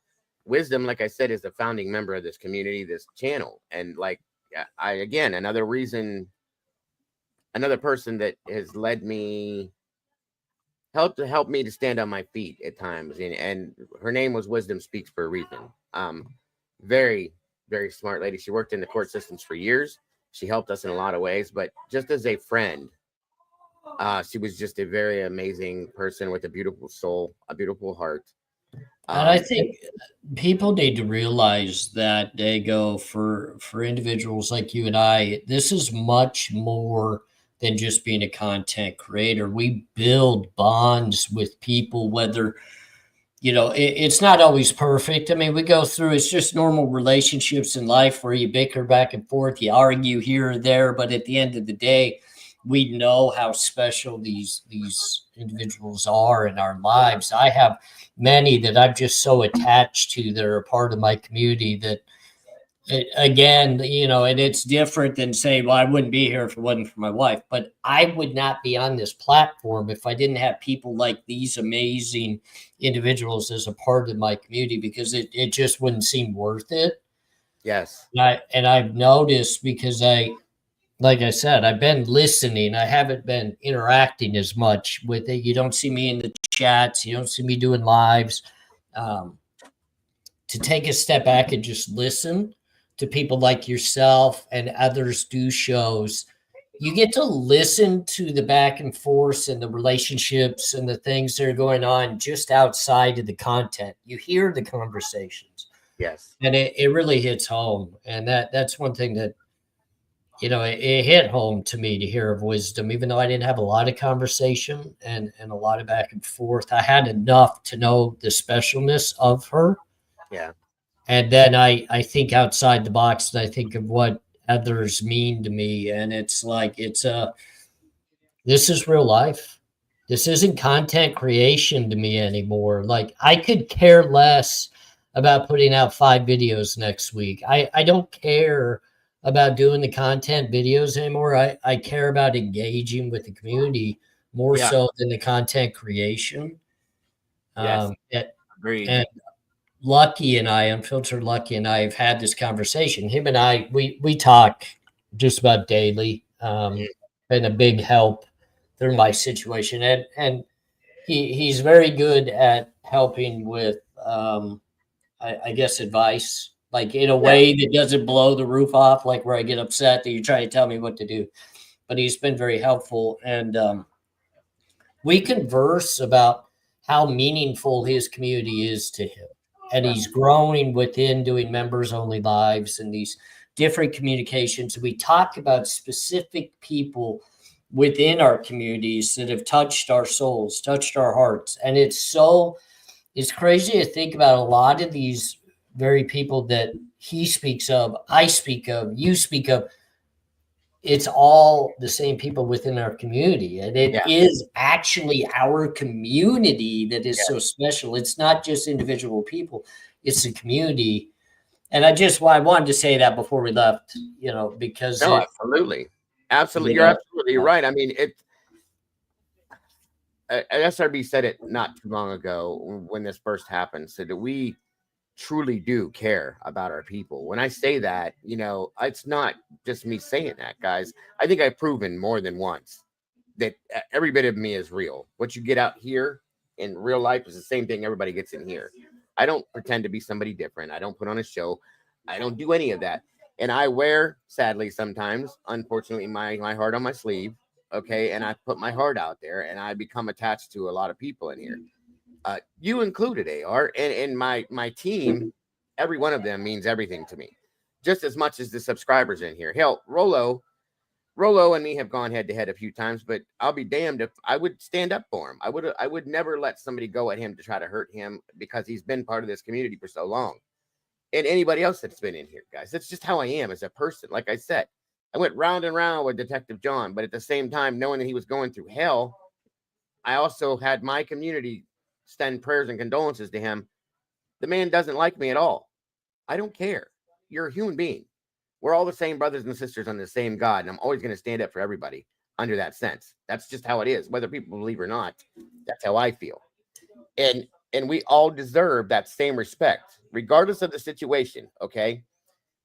Whatever it is, we're going to disagree at times, folks. Absolutely. But that's what this is all about, okay? This isn't just jumping in here and playing a part and talking for a couple hours and then leaving and coming back. No, this is real to me. This is family, real friendships, real life to me. And it's that important to me. And it always will be. This is why I've always interacted with the chat, why I've always gotten personal with people. I don't care what people think of me at that point because of it. You think that's dumb to do that? Well, okay, that's on you. I get it. I don't, because everybody in this room, in this chat, is just as important. This is why I celebrate people's birthdays. This is why I celebrate when people have births. And this is why I send condolences when there's deaths. I will always do that because it's very personal to me and it's very real. Period. There's no other way for me to look at it. I can't look at it another way because it won't work for me. That's just all there is to it, guys. Period.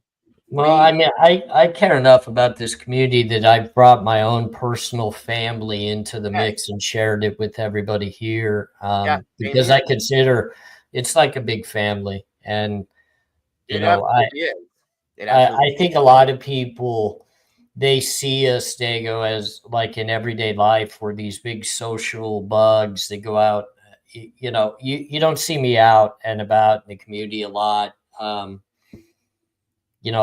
not out and about as much as I used to be and stuff of that nature. But, I'm protective of my family. I'm protective of my wife. I'm protective of my kid, my dogs. I call them my kids. But I've brought all of the community into my home, my family. And that's something new for me. And I'm learning every single day. So, but I wanted to spend some time and just let people out there know that I truly care. And, even the people that dislike us, Dago, or have some negative to say, I still care. I still want the very best for them. I've never engaged some of the stuff like I've had to engage, people thinking that my medical stuff is fake or this or that. And it's like, good Lord, wow. To think what some people think of us, right, Dago? I mean, it's like, that's it. I don't know. You are absolutely right, my friend. What's that? I'm sorry. I said that's it. You are absolutely correct. Period. Just absolutely yes, Molly. That's facts too. So You are absolutely right as far as I'm concerned, and that's exactly how I see it as well. And like I said, guys, it ain't worth it. It proves life is short. Carrying a chip around on your shoulder, not what do you call that? Holding a grudge. There we go. Sorry, I don't know why I couldn't think of that, but holding a grudge for what? Over something that we can't affect, that really doesn't affect us other than in maybe in a bit of an emotional way sometimes. It's not worth it. It's not, because tomorrow's not promised. It's just not. I think that one thing I think you and I have both endured through the negativity is sometimes it hits home. It hits pretty hard, and you react to it. And then after the fact, you wish you hadn't reacted the way that you did to it. So I've learned to become a little more just upfront, tougher emotionally. Like my wife is exactly right when she gives me the advice. Embrace the love, embrace the caring, embrace the realness of the people who actually mean something within your daily life. And just shake your head at those that want to be negative, that don't care enough about you to just work through whatever differences you might have. And that's really what it is. We're not here to throw punches. Like, I'm not here to throw a punch. If I have a disagreement with somebody, I want to work it out and move on. Let's just disagree and let's get it off. And you and I have had one or two of those. They go, and we dusted it off. We discussed it. We said, we as friends mean more than this disagreement does. Agreed. So we're going to set this aside. We're going to talk it out. We're going to move forward. We're going to enjoy life. And that's the way it's going to be. And that, I see people every day that I've had disagreements with. That's okay. Murky. It's an emotional roller coaster, Dago, and it at times, because when somebody attacks something that you're literally battling day in and day out to overcome, that's when it gets more painful. So that's why, and I just want people to understand, I'm being upfront and I'm being honest. That's why I've been a little more dark. I've been a little more to myself.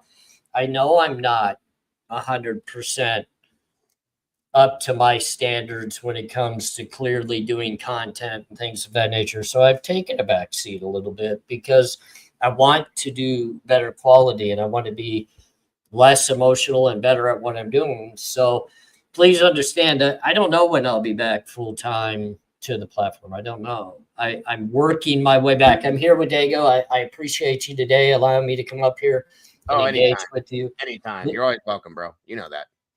It's a good confidence builder. I think you did amazing considering what you just went through.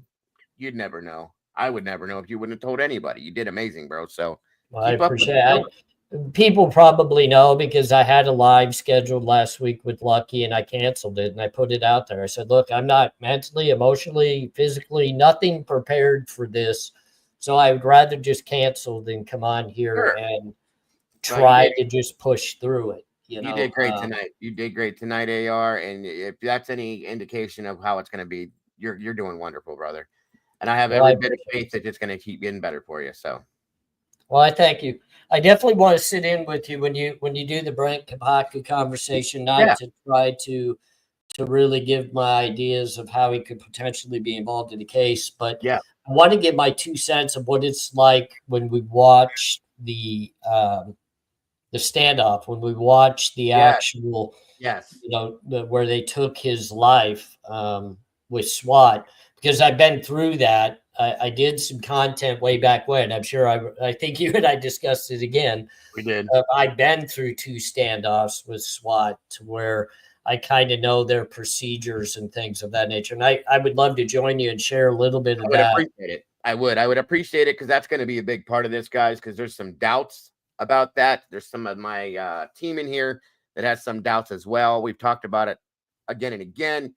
And at some point, it's been elated away from the situation. And I want to bring it back a little bit and talk about it because I have some questions at this point. Because in the end, folks, it's all about the questions we ask, not about the ones that we ignore. And that's something that's important to me. So we will be definitely talking about that, bringing that part in. I would love to have you, AR, for that as well. And anybody else that would like to join us factually, truly. 1 second. It'd be awesome too, Dago, if maybe you extend an invitation out to Miss Swamp Rose. I know that Oh she's yeah, Kiki was always just like you, always welcome here anytime. Hell, Lucky's welcome if he'd like to join us as well. I have a lot of respect for him. We've never got to interact like this, but I'd love to. I'm always right. down. He's I am. So definitely an amazing individual as well. I mean, he, as you know, he stays pretty well to himself. But Pete with Murder Mail Mayhem, yeah, everybody please keep him in your thoughts. He's got a always. surgery coming up this month as well. So he's battling through some things, but yeah, definitely. I mean, Kiki, I know she's been a little quiet. She's been a little bit distant here as well. Love to see her get her footing and traction back on the platform Yeah, because she yeah. definitely. Everybody loved having her here that night or that day. It was great. It's great having her here. I liked her input. And I love to interact with other creators. If you guys can't tell, I do. I like to get their input and what they feel on these situations in this case. And there's many of them out there that I would, even people that disagree with me, I would love to talk to, truly. So yeah, that would be great. Absolutely great. Yep. So I'm gonna shake your hands and let you wrap up your show. I definitely appreciate you allowing me to step up here with you. Like I said, it's been a blessing. You've helped me out with some confidence and with kind of getting readjusted back. I hope people understand. Like I can't read the comments, so that people that are leaving me comments and stuff, I'm not ignoring you. I can't see it. That's So okay. It's okay. Everybody has wished you nothing but well and sent a lot of prayers, bro. There's so many of them, it's too many to read, but it's been a lot all through this whole thing and showing love to you and praise. So you're doing amazing. And everybody here supports you in that same way.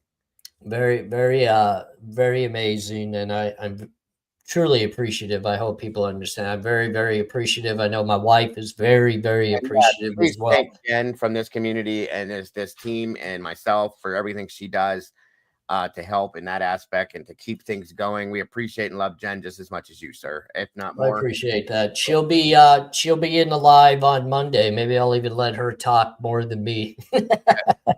She's always welcome just as much as you are, guys. 100%. Gianna says, take care. King Christopher says, goodbye. Brown Eyes did state Lucky seems very cool, and I agree with that. I have a lot of respect for him and the way he handles himself. So again, nothing but love for you, bro, from this community. And well wishes and always in our thoughts and prayers here, brother. Well, thank you so much. It was a great show. It was great working with you, and we'll definitely get together here soon, and we'll do some more. But again, thank you so much. I'm going to go ahead and say, you have a great night, my friend. You too, bro. Be safe, and we'll talk to you soon. Take care. All right. Great having you here tonight, AR. I appreciate you very much, Mama Bear, as well, joining us for a while there. Awesome show, guys. I'm very grateful for you all. Again, everybody's saying thanks to you, sending prayers and love. Wish you the best. Goodbye. Take care. All of it. And always great conversation. Goodbye, AR. Agreed. Always a good one. As we leave, guys, Happy Hounds in the house. Good to see you. Saying I'm holding you really, really close. They are both you and Jen and the kids, which I'm sure they're referring to their beautiful dogs. And Tomboy as well. Don't forget Moi. Great show. Thank you, Gianna. Always a pleasure. I appreciate that. Hunter's Moon, thank you so much for the super chat. If everyone agreed on everything, what would there be to argue about? Life's too short. God bless. Amen to that one. And of course, yes, don't forget Tomboy Charm. We love Tomboy Charm for joining us tonight as well. That's just a given, Tomboy. You know better than that.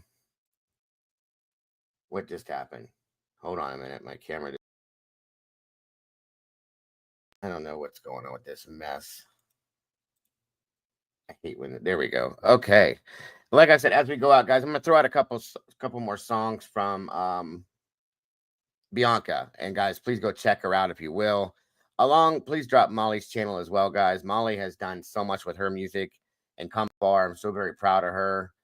So please drop Molly's link to the Molly Drake channel. I appreciate that so very much.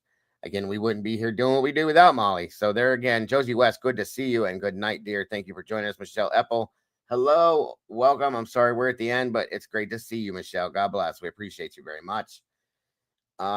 that being said, this next one here, guys, like I said, I'm very proud of anybody that does anything with music, and I agree. I believe that Bianca's very talented.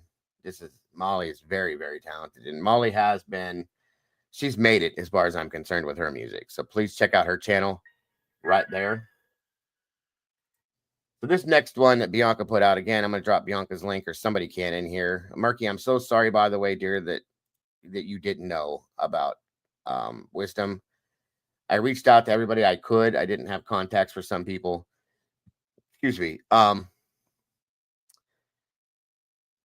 It's a very hard thing, I know, and it's kind of a shock to first find out like that. So know that you're in our thoughts as well, Murky. I know that you respected and loved her just as much as most of the rest of us did.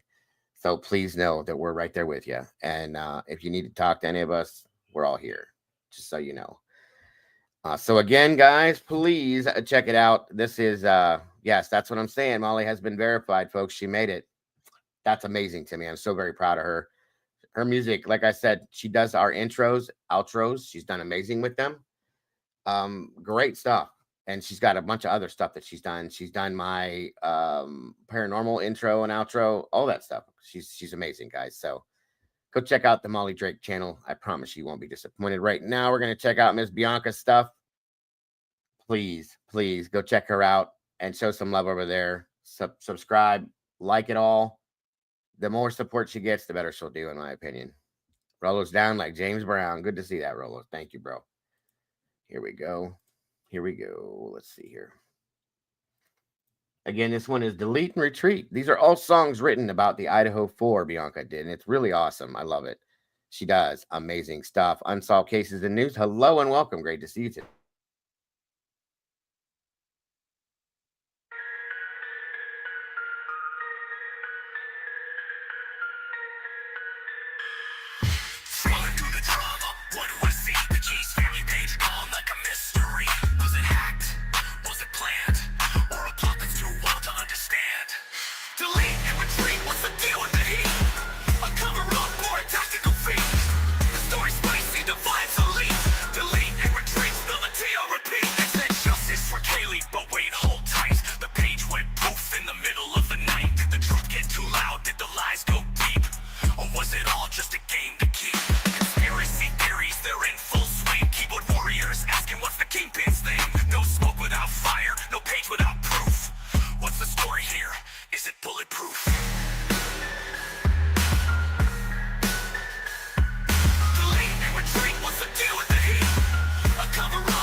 All right, guys, sorry about that. Again, Delete and Retreat was that one. I got one more for you guys. Again, want to make sure you guys show Bianca some love and support. Maybe she can get verified too, like our Miss Molly here. It's an amazing thing. I'm so very proud of all of them for doing this. Take care, Rolo. Appreciate you very much for that. one more quick song and we're out, folks. Once again, this one is called Too Long in the Shadows. This one's really cool too. All right.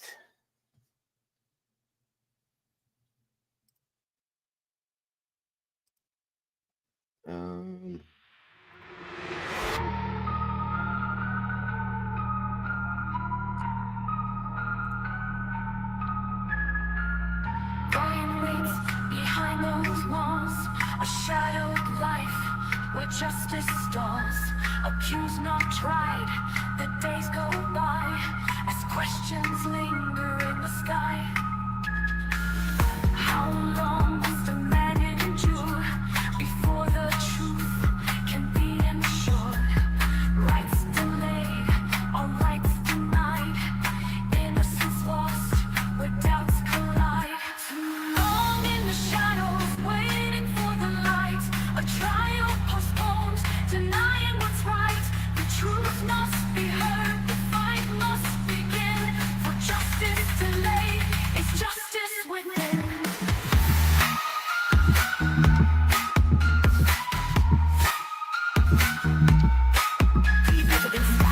Like mountains high, but where's the proof? We ask, we cry, the Constitution's promise must remain to free the truth from doubt and pain.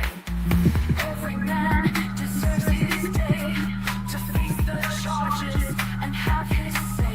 Yet Brian waits as the clock unwinds, justice forgotten, a victim of time. Too long in the shadows, waiting for the light, a trial postponed, denying what's right.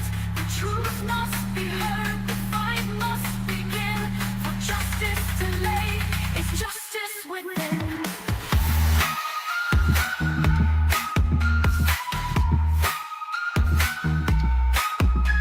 In simple duty, the law must be just. In fairness and process, we place our trust. No soul should linger in endless doubt. The time is now to bring the truth out. Too long in the shadows, waiting for the light, a trial postponed, denying what's right. The truth must be heard, the fight must begin. For justice delayed, it's justice within.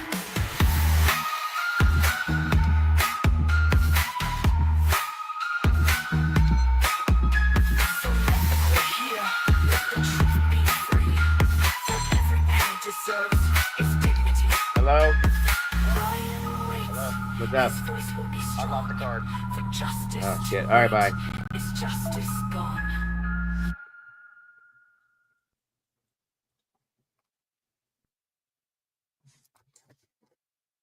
All right, all right, all right. How you guys have a great night, guys. Once again, thank you so much for joining us. Oh, I don't need to. It was no big deal. It was my son. Have a great night, folks. We will see you all soon. I appreciate your support. Again, everybody, go check out Miss Bianca. Support and love. Show some support and love over there, please, and thank you. Moderators, thank you so much for everything you've done. You guys are amazing. I wouldn't do this without you. Everybody else in the community, you know what I'm going to say to you. Don't forget to love yourselves. Don't forget to love each other. You guys are the beautiful people. Don't change a thing, and we'll see you all very soon. Have a great one, folks. Bye-bye now.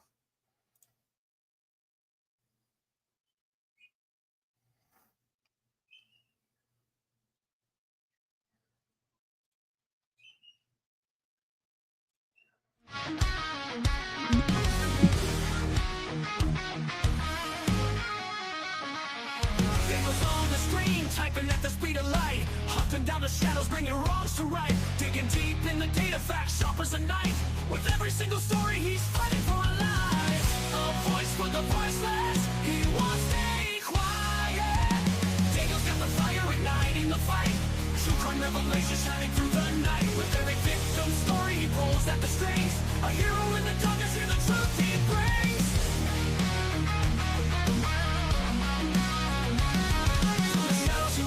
Streaming loud and clear, cracking cases, open hearts filled with fear. These channels are beacon in a world gone wrong. He guides us through the chaos, a soldier so strong. The clicks and the likes, they follow his lead. With every new case, he plants a new seed. Sharing their stories, giving hope where it fades. Daniel's a warrior through the trials he waits.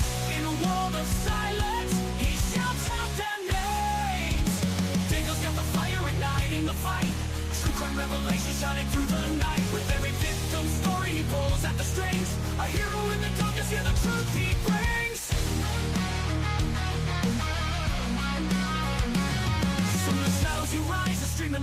clear. True crime revelation shining through the night. With every victim's story, he pulls at the strings.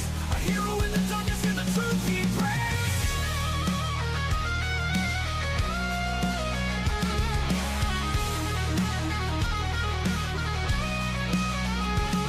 From the shadows and moments, he won't let us fall. Bringing the truth out, answering the call. For every soul forgotten, he's here to stand tall. Tangle the genuine, he'll always give it his all.